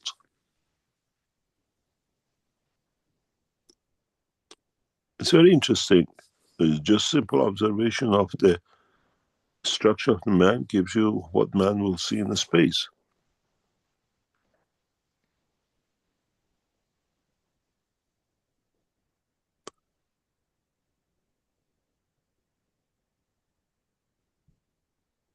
Any other question? Thank you very much. Hey, thank you, Mr. Keshe. We have a couple of hands up here. So, and You we want have, to take over the screen? okay.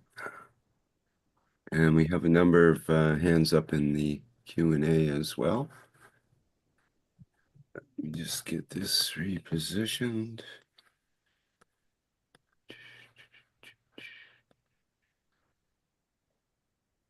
Okay, Michael, if you could go first, please. There we go. If you could say who you are and where you're from. Hello, can you hear me? Yes, loud and clear. Yes. Go ahead. Okay, perfect. So my name is Dr. Michael. I'm from Austria, and yeah, I have a question. Hello, Mr. Keshe. Thank you for all of your work. And my question today is, when I connected with the fields, with the headphones in the transmutation sessions, I had an experience of when I got connected or when I felt connected, my body was exhaling and exhaling and exhaling, and didn't mention to inhale again until a fear arises, a fear of maybe the death of the physicality, and my mind then forced the inhale, and I felt that I was disconnected from the fields again. And so my two-party question today is, is it or would it be better if we train the CO2 that the body can withstand higher CO2 levels? And the second part is how can we face the fear of death to get a step further in transmutation? Thank you very much. Thank you very much.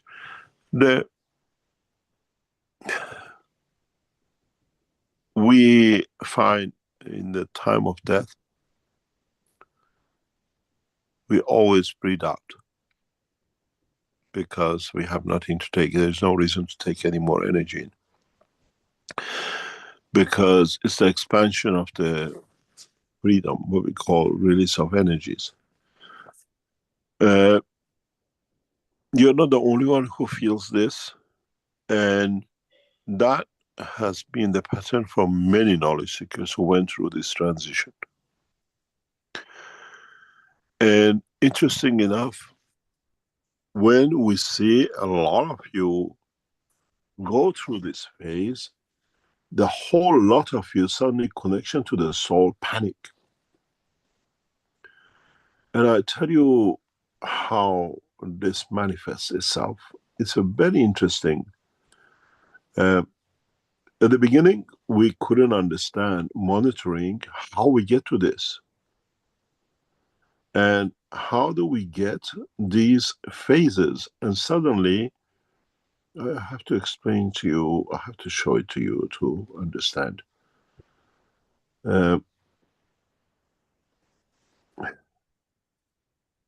Give me a second. I have to choose a few images that then I can share with you that you understand.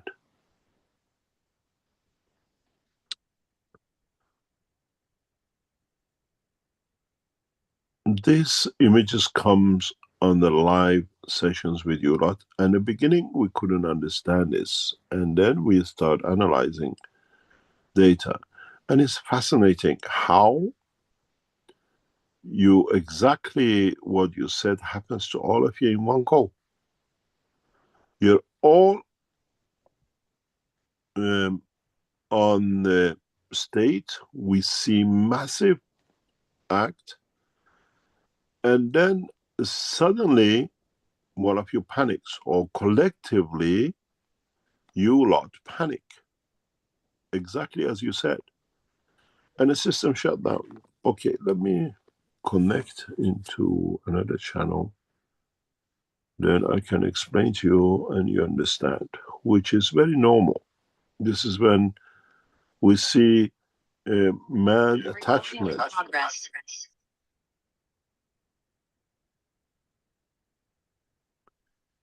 Okay, now have a look at this. This is very interesting for you lot in what you mentioned, which is normal. I try to choose that you can see. I'll go this way. 2, 3, 4. And yeah. This is you lot when you start the sessions. None of you has expanded soul. We keep you on a certain condition, and you all start building up. Some of your groups is 10 people. We had 100 people. Even with the 300 people, we see this. I don't see an image, Mr. Keshe. Maybe it's just, oh, I see it there now. Okay, thank you. Now, the left side is usually the horizontal side. The right side is the vertical side. Usually, because the yellow is the matter state. The right side is the what we call the horizontal side, sorry, and the left side is the vertical one. Each session changes. But what is interesting, it is just you lot. You're not connected. There is no soul envelope is created to go. After a while, that's why the first half an hour we let you mess around, whatever it is, we usually don't do anything. You lot start floating.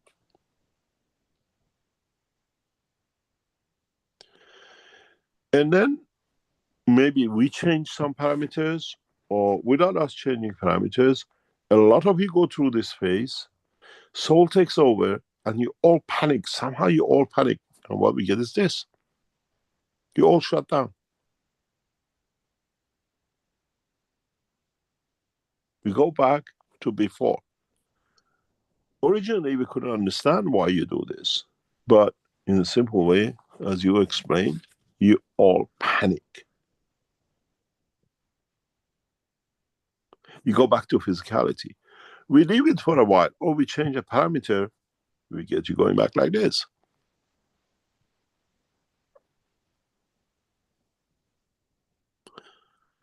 You start traveling, you start doing things. Your attachment becomes not important. You become detached. And we see this quite often in every session. And it seems that when is a very good time, a lot of you are very busy transmuting, some of you panic. Exactly as you said. I don't want to, I just... And then when one panic like a sheep, the rest of you panic. Because that way you're connected to the soul, feel the strength. We used to say, what's happening? Why did something went wrong? We used to check the system. No. And then you start building up. The lines opens up, the connection builds up, and off you go again. You gain your trust. We see the same if it's a group of 5 or 10 of you, or it's a group of 50 or 100 of you, the same pattern. So we know we can transmute you. We know we can control you. And the session next February, March, April is to stop you from this.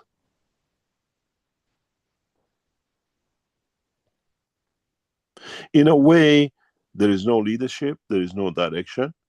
So you are on your own, and it needs one, what do you call it? One of you to panic. The whole lot to be shut down. And this is exactly what you said.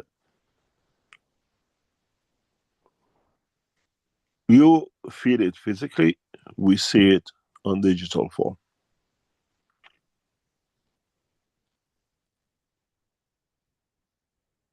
And because we don't have your writing, oh, I panicked, I'm breathing, blah, blah, we don't know which one of you, where you done, unless we do one by one phase, which we see that in the wellness side.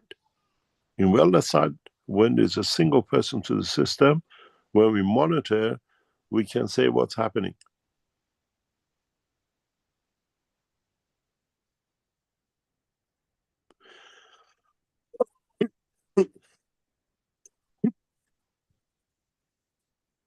And this is the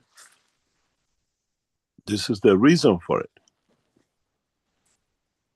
Detachment. And if we can allow you to go back to this state where we see physicality is very active, the soul, due to its energy, is more powerful when it switches, because it's the green. You see the green changes.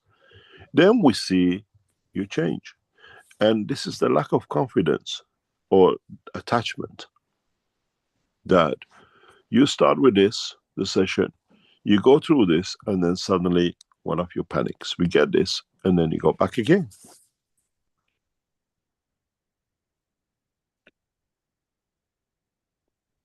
The right hand side, and this one, is the vertical, which means connected to the soul. You have this, that you connect to the soul, you go in that direction, in that dimension, and you see it.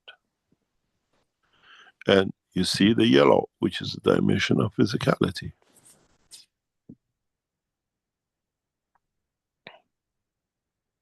And when you look at this, it's very clear. When you look at this point, this side you see the green, and your side you see the green. You all have transmuted. The soul has taken over, which means it's expanded beyond the physicality.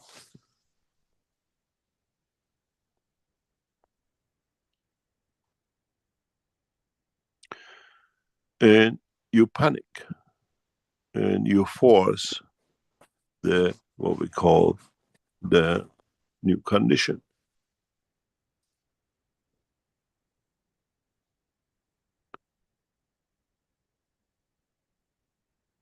And this is part of what you have to understand, how you force these things yourself to the system. And when you say you see such a condition, we monitor it physically.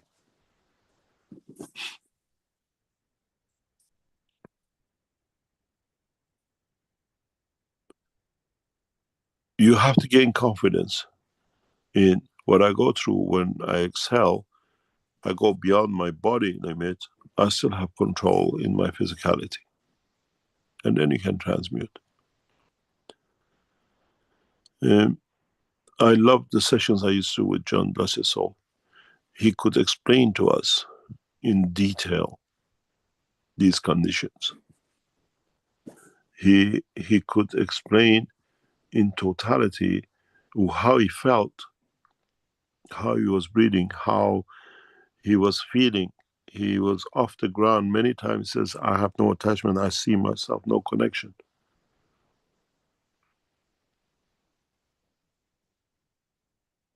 Because he had that confidence to move, he can come back into it.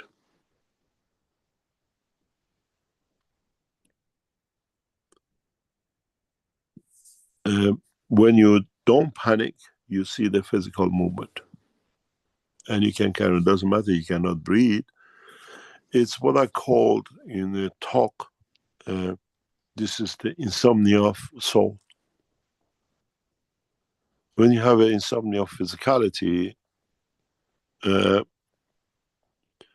you can't breathe, you wake up.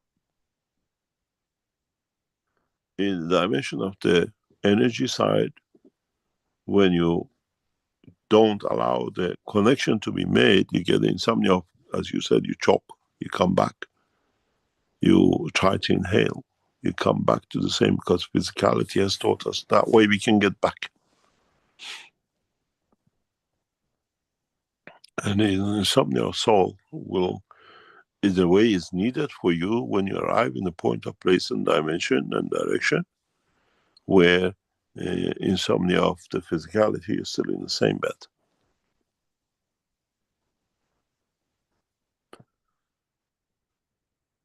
Any other question?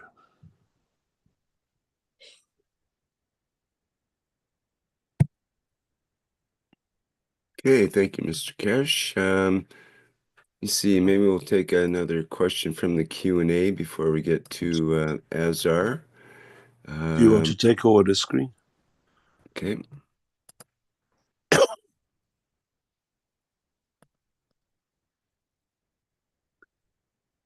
We have a question from Liz New in the Q&A. Do you have any news regarding cosmic rays delivery status? Thank you.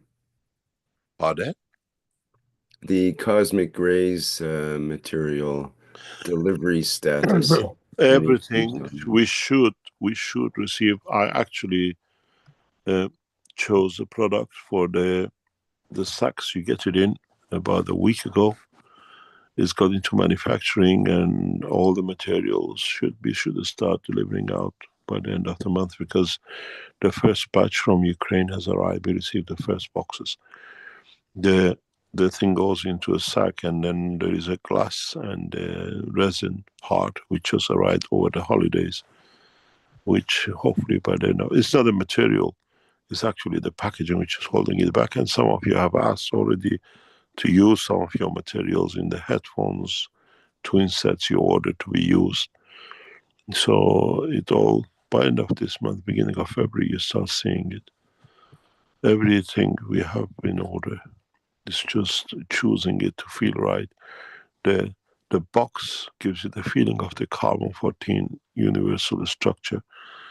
You receive it in a pouch. The pouch matches the color of the, what you call, the box, which matches the material inside.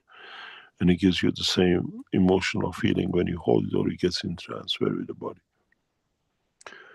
I never spent so much choosing a product and the packaging and everything since when we introduced the pen and the maggraph system. Because some of the things are so important for it to be is a cultural, is part of the structure of the technology. And you will see it when you receive. I chose everything. I never get involved in these things. But this one, because I know the importance of it and what it is, even second, it's the material we have. The machines are continuously producing. Presenting it and delivering it becomes iconic. It's the same as Apple. It's the same as the maggraph system. It's the same as your paint pen. And you understand when you receive it. I just received a message from our, our webmasters. The sessions for February, March, and April has been put up on the Keshe Foundation store. If any of you wants to book in it, when we try to be again limited with this, because it's a very special sessions we try to do, and try to get involved in doing things that you go through the full emotion. Any other question? Okay, next we have Azar with a hand up here, so go ahead, Azar, and I think Brett wanted to speak after that, but we also have a number of other questions in other places as well, so as long as you can keep it up, Mr. Keshe, we'll keep going here. Let me know, as usual, when it's time to give it up. Go ahead, Azar. Good morning, Mr. Keshe. Good morning, Rick. Mr. Keshe, when you talk about, I mean, I have a question, but I don't know how to put it out there, but I'm just going to say what is going on in my mind. The backbone of the attachment is the emotion, because we say we have to master our emotion. So, you know, it was, I mean, for a long time, before I have the knowledge that I have now, I always thought, so, okay, so the emotion, some people say, or you shouldn't feel your emotion. Some people say you should completely feel your emotion, let it out. So all these things is happening at the same time. Now, when I look at the emotion, when, say, for example, grief, these are coming from experience. When Dr. Bab passed away, God bless his soul, so it affected me in a very high level. So the emotion was out of control because I could see it. As much as in my late 30s, if somebody had talked to me and said, I mean, I could talk openly and said, if somebody dies, so die, you know, just relief is not important.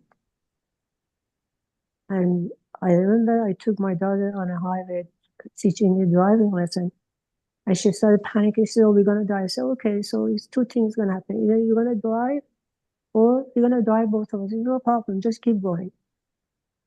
So I was so like controlling over it. But then Dr. Balapur happened, and that coolness of, okay, we die, it's fine. It didn't happen the way I was talking about it.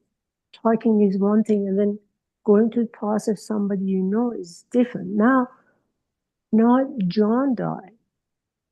I didn't have the same emotion I had with Dr. Balapur. So I was sitting with it, and I said, why I went through so much with Dr. Balapur, but I didn't go that much with John.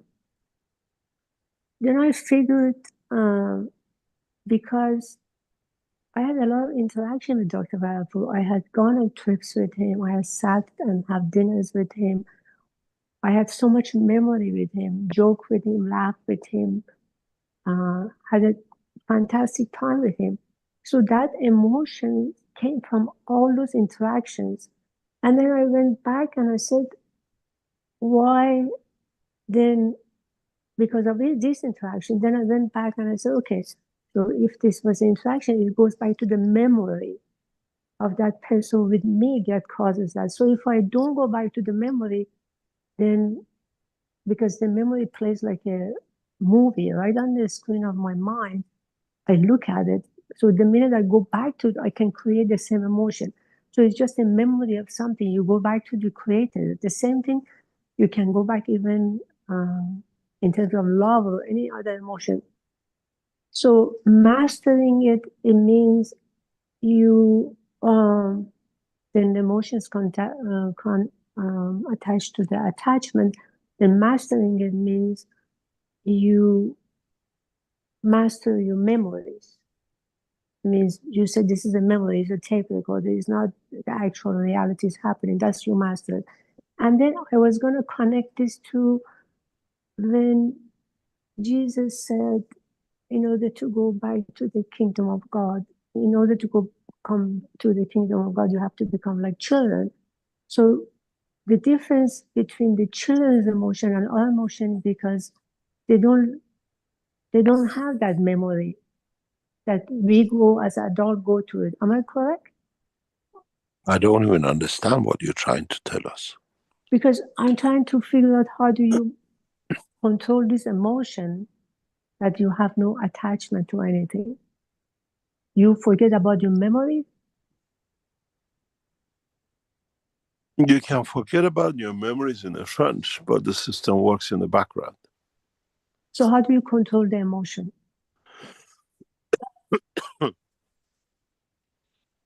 It's different ways for different people, and different emotions needs different control. And it's like a computer running all the time. You put the computer away for months, you never open it, and you open it and you press it and the file is there and you can read the file. Doesn't matter even if the computer wasn't connected to the main and it's been in the suitcase somewhere for months. It's the same process. You have a storage background which is endless because it's three-dimensional in energy. And then you have one which is short term and is always there. But you have access to both of it. If you decide you don't want to remember because it's too painful, then you call it Alzheimer's. You lock the communication lines. Somebody who has Alzheimer, most of the time we don't see them not wanting food or not feeling hungry or not wanting to do something, which we all do. How come they can remember those parts, but they don't want to remember the memories? We have a system in our body which is in two parts. One is automatic connection with a full memory of what hunger is, what it needs, I have to go to the toilet, and the rest of it. And then we have one which is the information emotion. Our feeding part is connected to emotion of hunger. So emotion always exists, it doesn't die. Otherwise we don't eat, we die. But the emotion which is in the dimension of essence of feeling of what we call interaction, we have control over that. Very few Alzheimer's are created by what you call physical condition. We have Alzheimer's due to physical condition created, but most of the Alzheimer's is memory connection to emotion, to not wanting to be connected to because it's too painful. Many cases we've done with Alzheimer's clearly indicates that. Why people with Parkinson end up with Alzheimer's.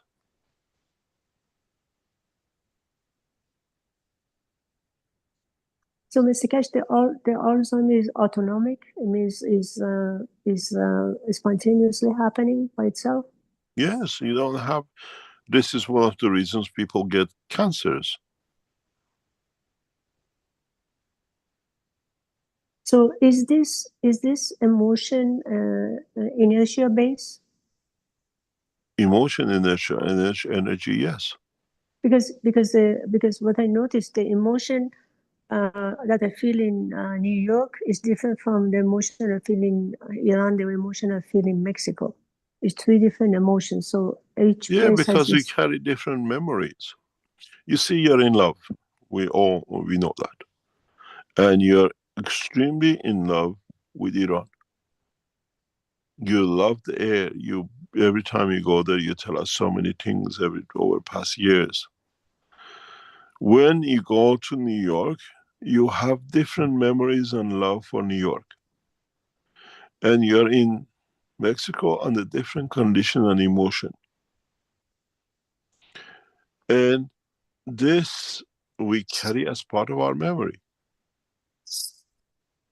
as part of our life. And we ignite it, we keep it alive, we process it. We are in charge of it. And it's just a memory, it's just a click. You bring it on, you don't bring it on. So Mr. Keshe, is it okay to say controlling emotion is a good thing, or let it go It all loose? depends what you control. What do you want to control? Like doesn't matter, it's just that what, and then when you can't control it, it controls itself. because I want to understand the difference between pent up emotion, like people say, oh, if you don't let go your emotion, you're going to get sick. What does it mean? I don't understand this. Emotion is energy, and energy has a place where it manifests itself. It has an inertia in respect to a position, time, and place. You're in love, you cannot stop. You cannot stop loving, and be it your child, be it your city, be it another person, be it a car. We create certain emotion and effects and response to. And it's the same with another position. You just need to be in a position till it goes, so I create no emotion for it. I watched one of our dearest friends dying because of the emotion. The emotion was too stronger than actually the physical life.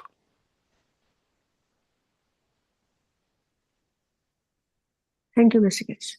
Thank you very much.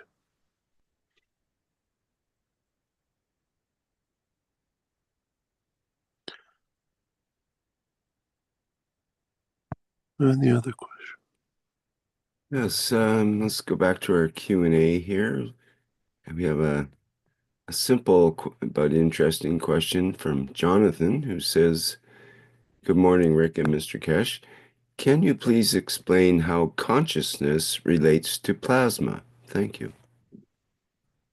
Plasma is a conscious entity. There is nothing better defined than plasma.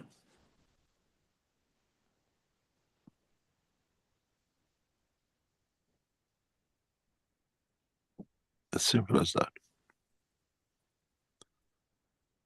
Interacts. You said that nothing better defined than a plasma? Is that what you said? Yeah. Yeah. What do you mean by that? Plasma connects without limitation and reacts without limitation. It's a vessel. It's an entity which has no vessel and no dimension. and no limitation on the strength. And that's the best way to define it.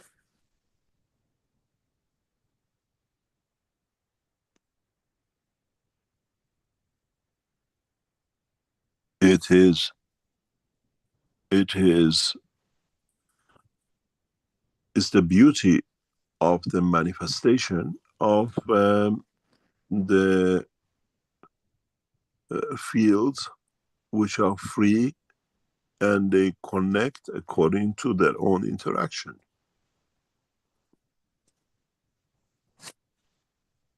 And plasma is the best manifestation.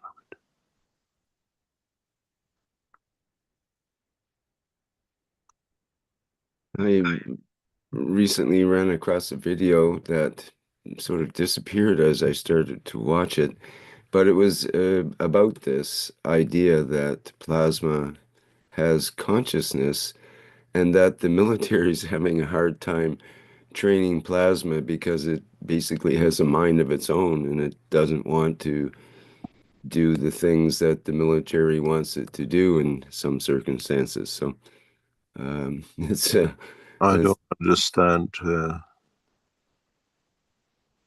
Well, it seems to have its own ethics, you could say, along with its consciousness in terms of working with plasma fields. Yeah. So it doesn't want to play to hurt people and to do damage and so on. It's more wants to cooperate rather than Then do it on its own. yeah, because it is connected. So if you knew that you were connected to everything, why would you want to hurt yourself? Essentially. In a way, yes, in a way, it has a control of its own, and it has its dimension of its own.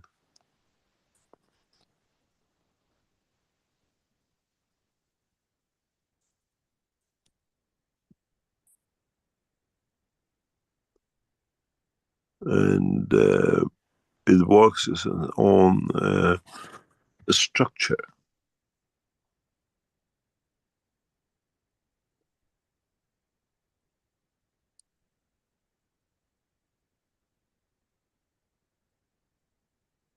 Any other question?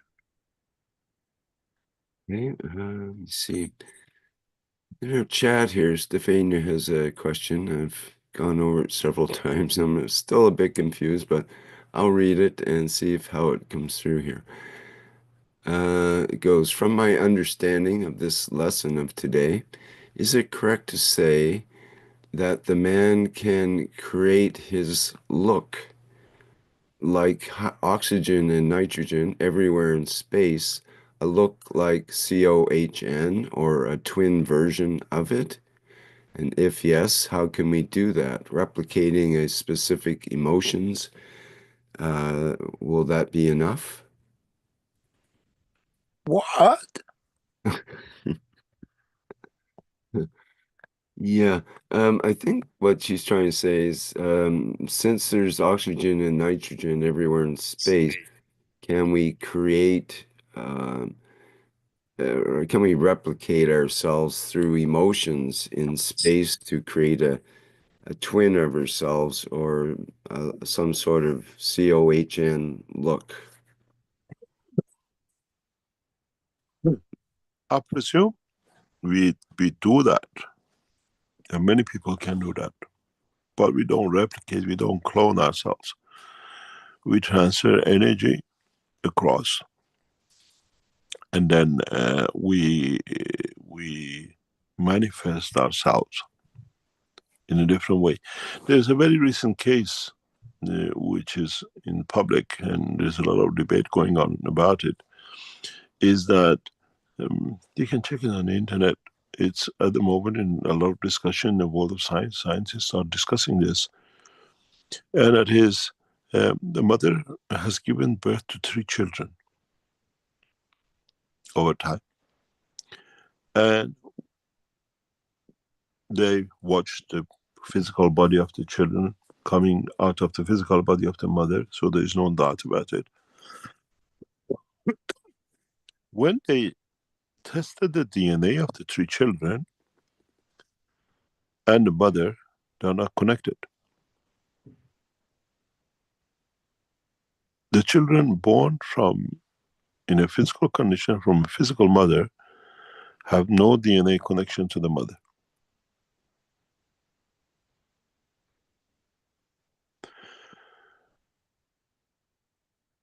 This is the first time we see it. There are other references in the world of science about it.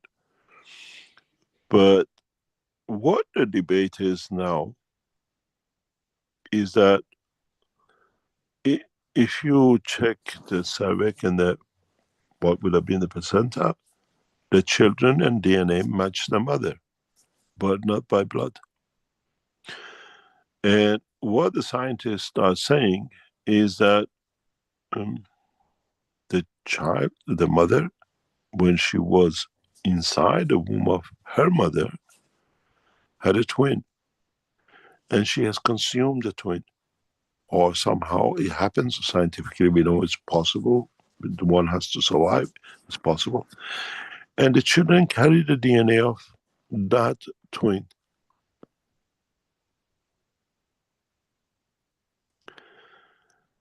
In a way, we have no physical reference, but we have a soul reference. It's a topic now on the internet. You can find it. But was the creation dictated by the soul of the mother? Do we see the 3 children of the soul of the man, but connected to DNA, to existence of RNA?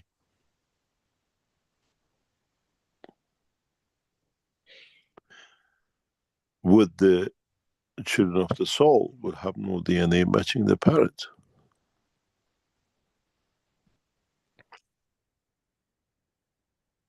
Because they created their own DNA as they come from the energy field.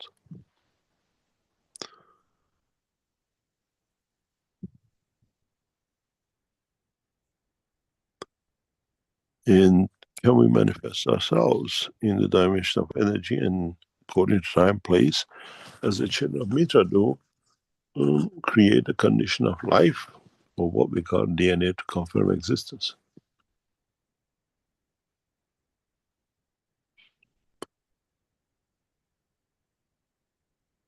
And can we transfer our energy to another position and take the RNA and DNA of a place, as we are just another mass? Our physicality becomes the weight, a manifestation of the environment, which all the children of Mitra follow that pattern.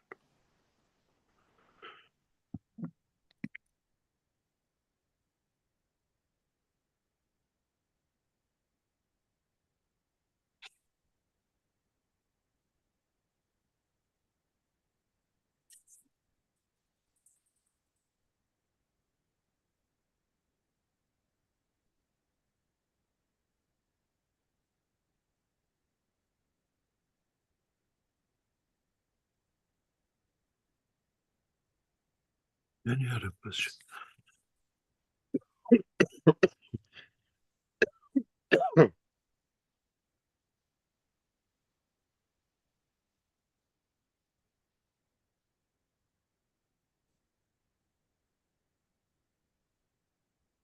Any other questions? Oh, hello. Brett, I'm not sure if Yeah, you I'm here, want to mate. ask a Hello, how are question. you? Okay, Yes, go yeah. ahead. Hello, Mr. Keshe. The teachings over the last couple of weeks have been eye-opening. The other dimension has been eye-opening. Can you repeat? I don't understand. Everything that's been going on has been eye-opening, meaning that the different dimensions that we've been moving through, I would, in a way, put it as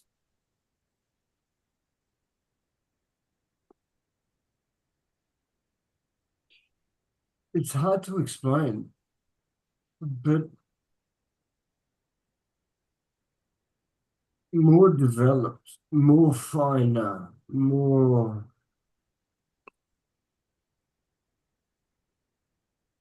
more developed and much finer. So what's happened over the last couple of months has been an absolute eye-opener for me. And I honestly have to say to you that every step that we take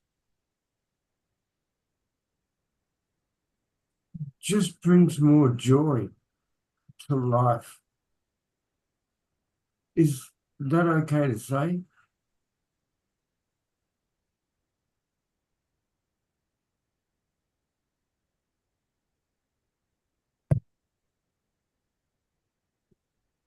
Yeah, it's okay to say. Do you have a question, Brett?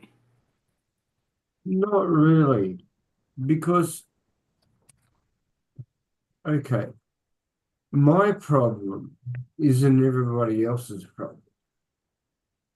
So understanding how the creation lives and dies isn't everybody's bag. But over the last 2 weeks, I've learned that the way the creation lives and dies is through the expansion and the correction, which is de-expansion. And everybody that's in that creation will know about the contraction at their level of evolution, which is most of them. So where I'm honestly putting my time and effort is into understanding what is the living and dying process, not necessarily based on our own lives, but looking at our own lives and then bringing it back. So it's a shit of a process to have to learn, but I feel that I have to learn it. And in its essence, in understanding what life and death is. But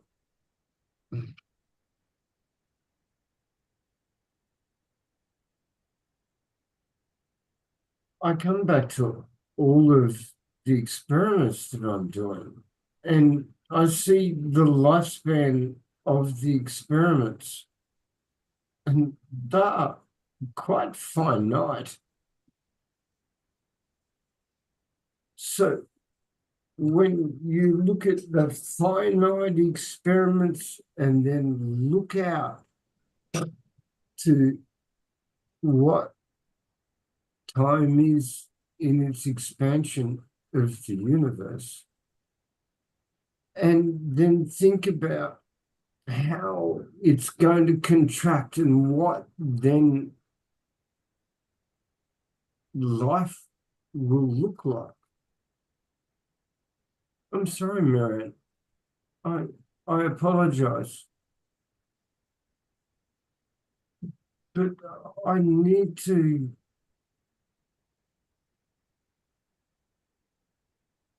comprehend this so much that it consumes all of my thoughts. But I don't understand why.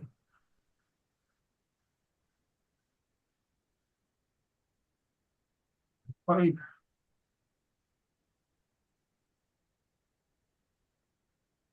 do I consume my daily thoughts with things that don't even seem to be relevant to me? Am I going insane? Honestly, I asked this question.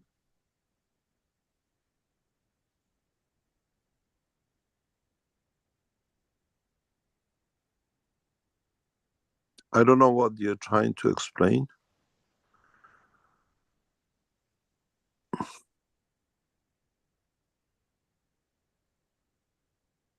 So I don't know. I'll give up right now. Thank you. I love you so much. Very much. Okay, thank you, Brett.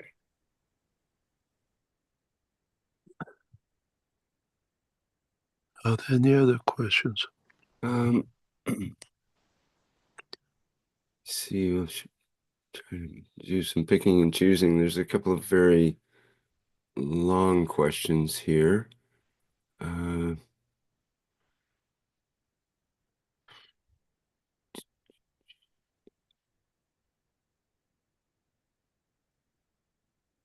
Perhaps we'll go with Sebastian in the chat here. Says, hello, Mr. Keshe. I'm Sebastian from Slovenia.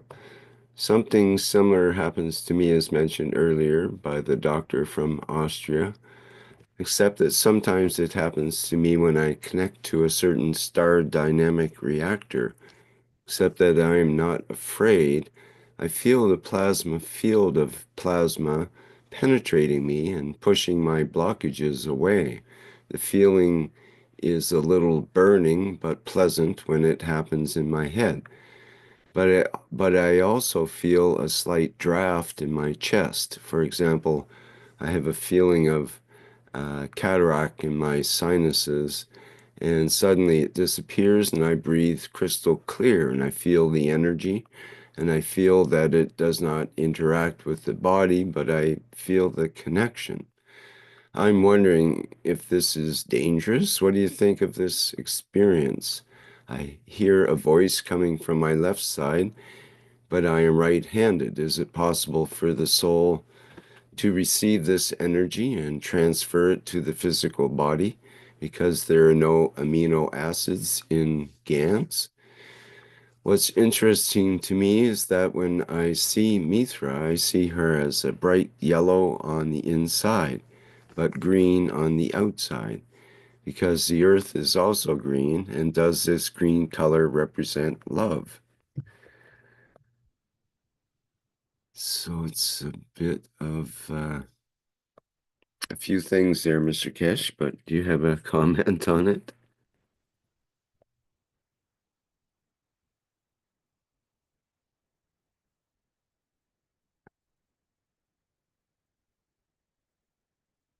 Still with us, Mr. Keshe?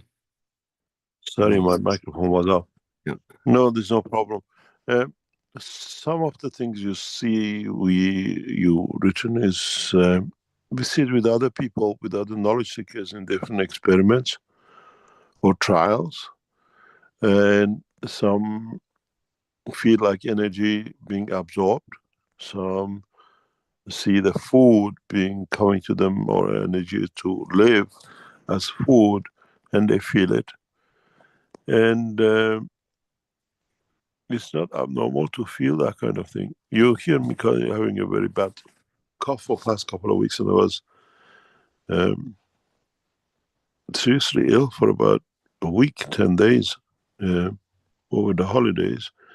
And I met a guy, and I know the guy came from another person who was very ill, and he came directly from there to me, and I felt the energy going into my body. It's like I felt the illness from the person coming to me, and I felt it as an energy. It was very clear. And that day, within hours, I felt sick. They tested me. There is no viruses. It's a physical infection. And you still hear me coughing.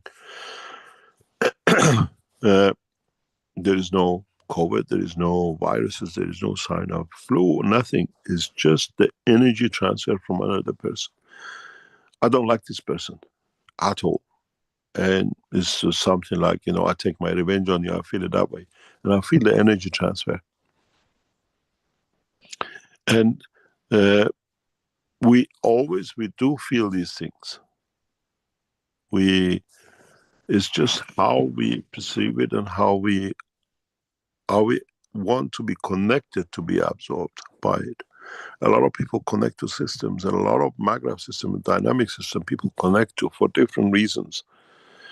And this is part of the bigger structure that we can do it physically, we can do it emotionally. And we can feel it, that going through us, or we are connected going through somewhere. And this is normal for us. And the more closer we become to ourselves, the more we become aware of these things, of the energy transfer, or receiving energy, or becoming detached from energy sources. I was explaining to one of knowledge seekers very recently. I picked up this process, it's not a habit, of traveling without a body from age of 8, 9, 10, maybe younger, around 8, 10 o'clock, at 8 years old. I can always see I leave the body behind, and I was busy with things. And they couldn't find me in the position I was left. I could go to places. My attachment to the physicality was non-attachment to physicality, because I remember so many times, hundreds of times, I could just leave the physicality or take it with me somewhere where I wanted to do with it. But then you learn as part of the emotion. And when you grow up, this becomes more and more realistic, closer to what you are, the way you see things. And because you have no attachment, they tell you speak about the future, but you actually see what is as it is. Having no fear of it, I think, is the best part of it. Rejoicing it that you can be part of that structure is totally different. This is what I said many times.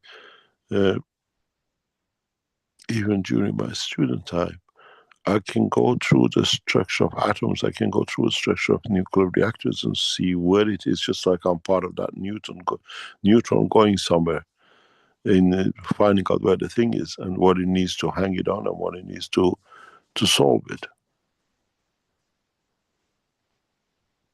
When I design systems, it's like I'm inside a system. It's not something I do to see what happens. And you get the information, you get the feel, you get the energy of it.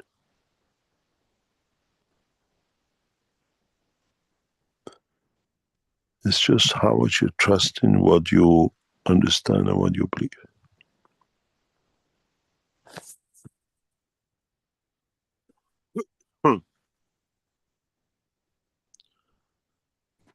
Any other question?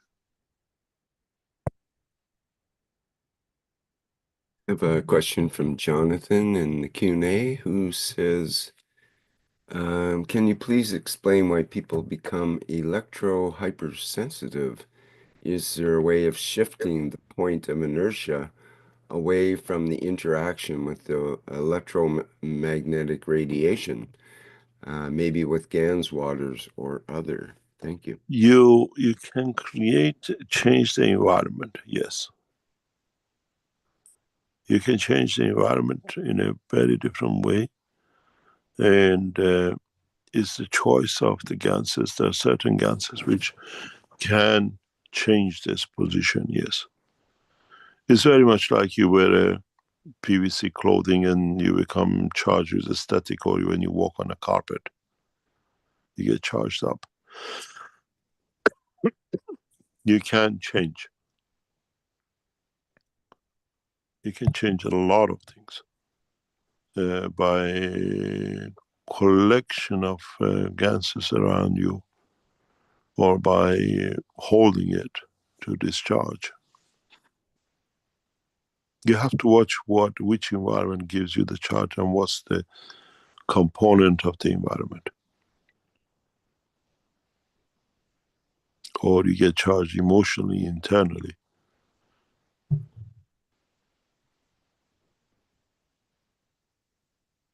Would paint be appropriate? Some sort of GANs material in paint? It all depends what the environment is. Does it happen in one room? Does it happen in one building? Does it happen in the whole, wherever you walk? How about a spray that you carry with you that when you feel you're being subjected, you could spray some anti-electromagnetic radiation? It's not anti-electric. You have to understand gases carry magnetic field plasma energy. So you change it by adding to it.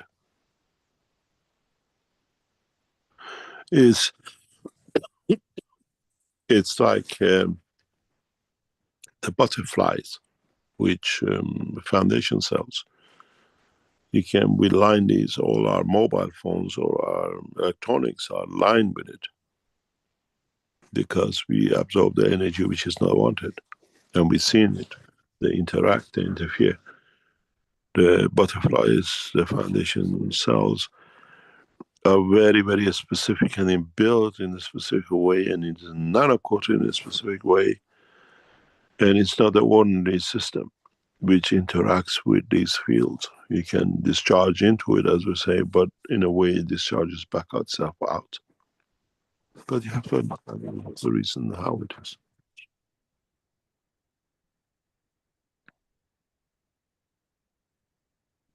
I know many knowledge seekers put this, what you call the butterflies, under their pillows, under their beds, and they say they're sleeping totally different. The pattern, the sleep pattern has changed. Then the rough nights they used to have is not there anymore, because you disturb the pattern of the fields in the environment. Many knowledge seekers use them, put them under the chairs they sit in their offices, and it changes the atmosphere and the environment because it's been built that way.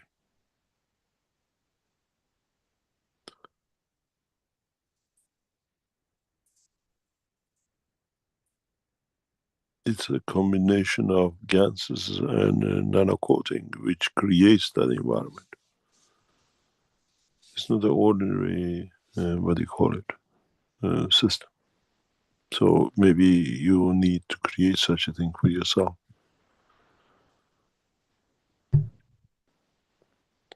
We had a question, does GANs produce negative ions? We have negative ion generators to help clean the air. And No. we've got devices from the Keshe Foundation that are for air, conditioning the air. Would that be useful for that? They can change the environment, but don't look at the iron. I don't believe in iron, whatever, unless we did positive ion or negative ion, depends how you look at it. It's a You specific. spoke about positive oxygen, or sorry, negative oxygen at some point, I think it was. Negative we did this with the Chinese military. Now it's extensively used in Chinese military. That's not a negative ion thing. That's different. The negative It's oxygen. a different. The material is not in the position of the Keshe Foundation knowledge seekers. It's a different material combination. We worked on this for quite some time with Chinese military, just prior to Corona. And now has become a Chinese invention, military secret recipe, Keshe Foundation. Chinese have betrayed us a few times like this. Chinese military especially. So yes, you can. There are certain materials that when you make gases of it in conjunction with the environment, yes, they do. They can create condition of wellness and feeling better breathing, because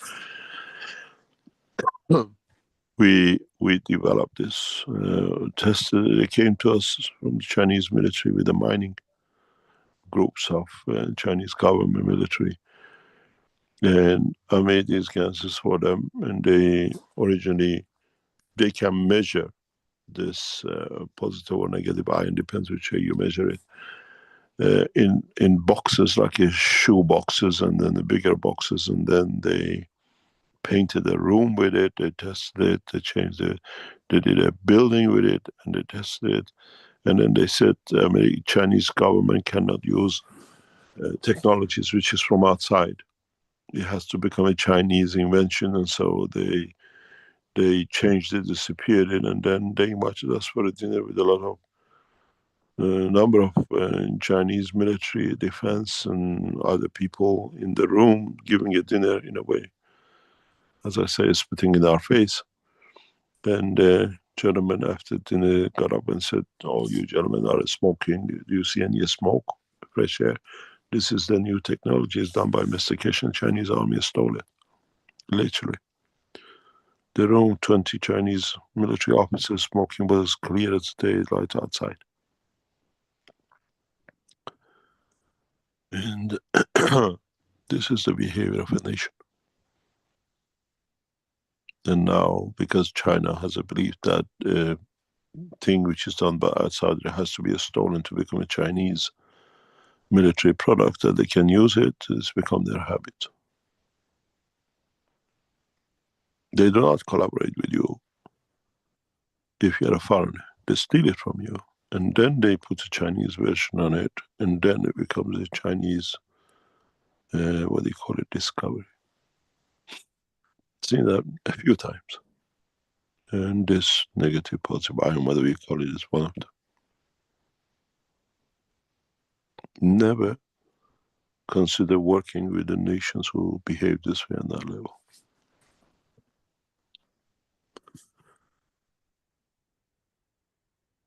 Any other question?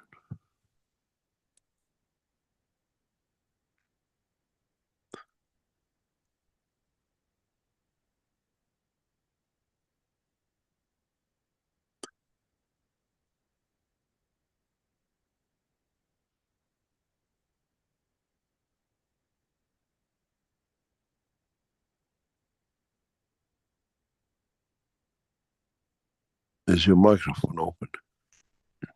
Oops, I'm sorry. I was talking to myself there. We have a question from Paulo in the Q&A. 3 questions, actually, but I'll take the middle one for now, which is, could you say that Jesus' success in transmuting was due to his being born through the interaction of the fields of creation in the womb of his virgin mother, and not through her fertilization by Joseph? I asked why none of his apostles achieved transmutation. I think it's the it's the right time of the year to talk about it, but in a way, it's something you gotta. We try to, what do you call it? I've explained this many times before in teachings over the years.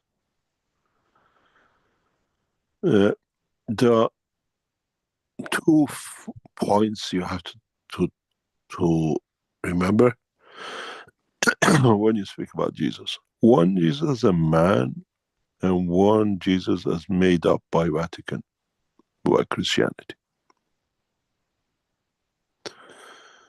And then, if you go to Jesus as a man, we're talking about the virgin birth and dying. It just goes back to essence of the creation of the historical time. Then in the Vatican version is adopted to suit to make him what do you call it, a saint or whatever, a prophet. And so a lot of things doesn't match. It's just because it's done. And Jesus as a man, as human, to the point of pain, as one of our knowledge seekers just said in the session, it goes to the point of panic and he comes back because it's the expansion. Going through that, you transmute. And this was done by others before Jesus. It is not exclusivity of Jesus. And we all can do it. And we are now, in a way, getting mass thought. If you understand it and learn it, you all can do what Jesus did, because it was just a transmutation. You can do it at the point of pain, or you can do it by pleasure of control. And if you trigger a certain point at the point of pain and understand how you do it, you can manifest and disappear from the same point in the spot. In part of the defense technology, I produced this. You see me now, you don't see me then. Now. And we can do the same as literally understanding the science of it, how animals change color, chameleons, and how animals extend or replace a part of their body. We couldn't understand, now we understand how they do it. The science is very clear, and if we can replicate it, we can do it. And that's how we grow tall. And that's how brain of Naomi was created. We didn't implant it. We created an environment that the brain reproduce itself. It wasn't pharmaceutical, it wasn't plasmatic. We just created a field environment.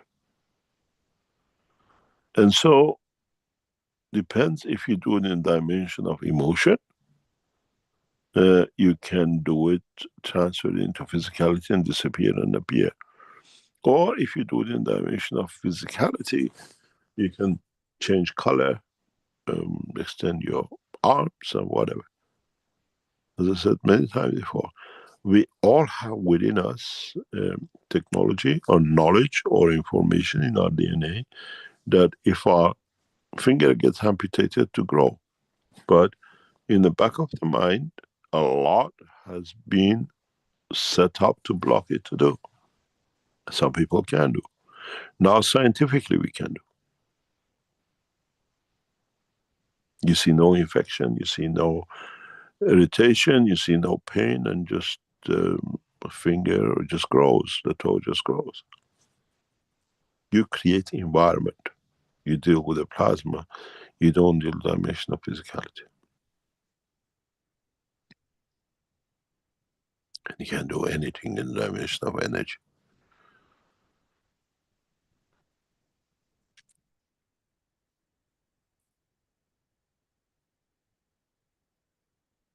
You got to realize the power of emotion.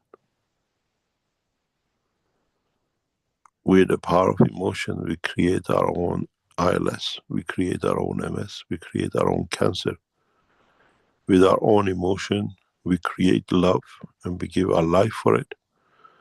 With our own emotion, we give life to a child and protect it with a physical dimension.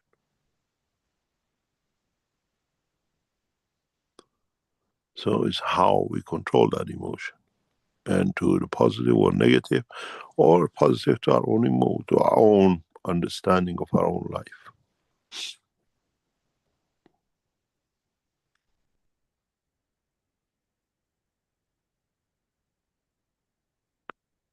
Any other question? Shall we call it a day?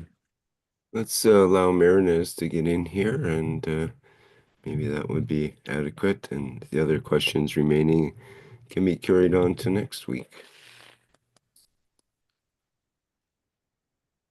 Hello. Go. Hi, Marinez. Good morning. Hello, Mr. Cash, Rick, Good everybody. morning.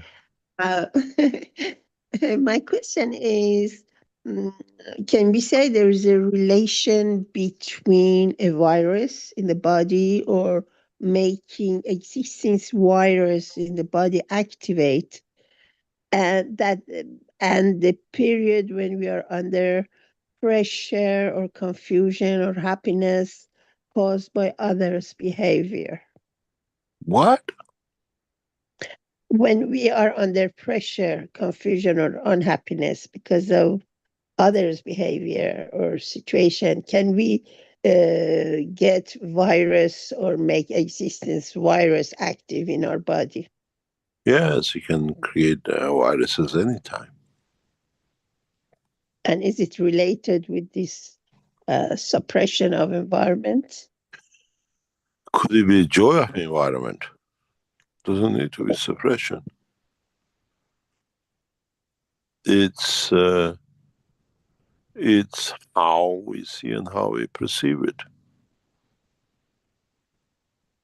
To what end? To what purpose?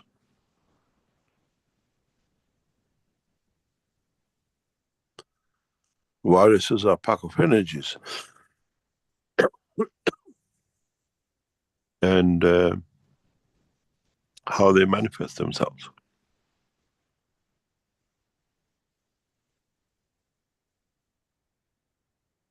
But can you say by a person that does something or says something very negatively astonishing, we can be prepared to get a bacteria or virus?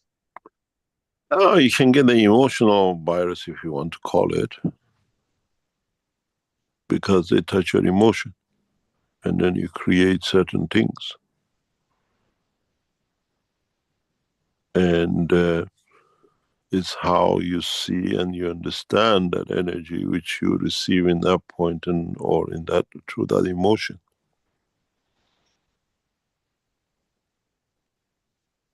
What do you mean by emotional viruses? Emotion creates fields, and viruses are a collection of fields. Sometimes I always said that emotional viruses are worse than the actual viruses in the world, because we build it internally and it's tailor-made to us.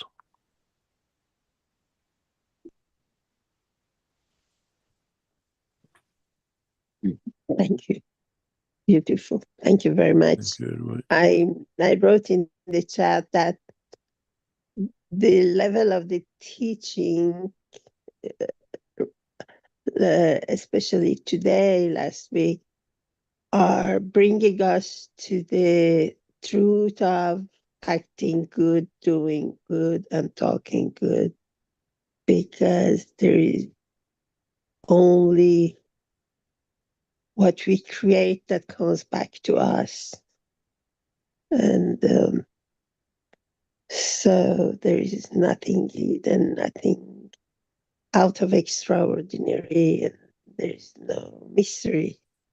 It just, for me, it was clearing that this true teaching of Zarathustra was true as a way of life. For me, it was like that. Thank you very much, sir. Thank you very much. Thank you indeed. Shall we call it a day? As I said, I hinted that they announced for the booking for the next 3 sessions, next 3 months, after next Friday. And we would like to, as usual, very limited number of people to be in, that we can see the result. Understand that the teaching is going in the direction of what we call preparing man for the next cycle of man opening in the space, and man opening in accepting other lives and decisions in life, in the universe. We are opening the door for man to become part of the universal community. But don't forget, universal community is not beyond the spaces of this planet. that within the space of this planet. We always thought we have to go out to reach to find.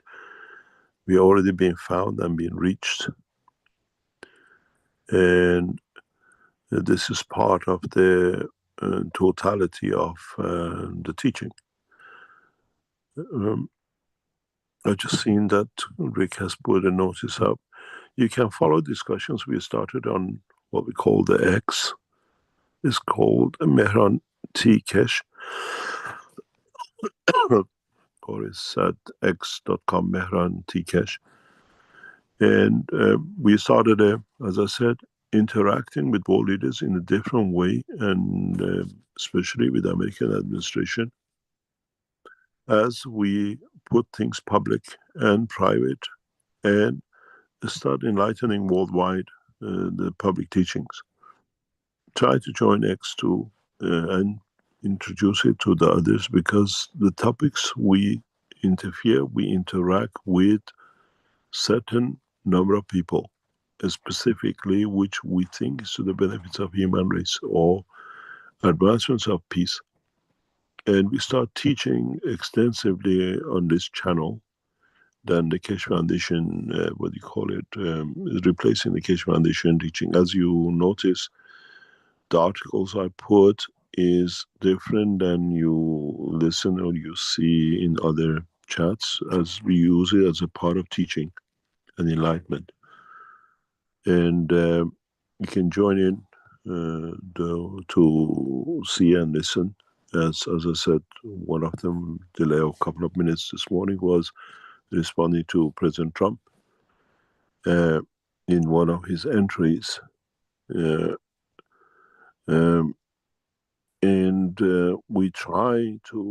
We know, and we have direct lines with these people, but we want it to be known publicly how we stand, where we stand, and how it is.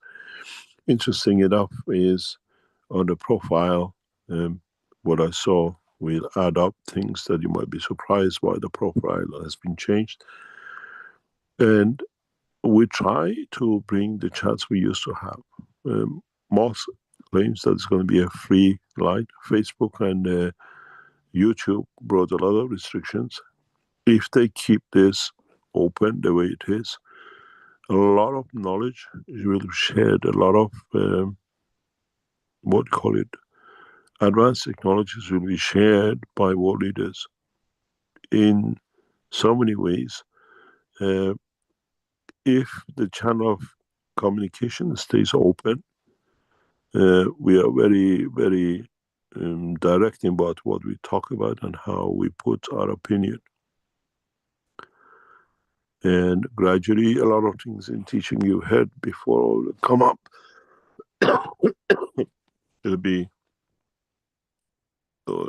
taught on this channel. We try to keep it very active, and we know how the governments respond to these things. Especially, we know the Iranian leadership are online every teaching. The Chinese leadership watching very closely in what we disperse about knowledge and about the way we see, we work.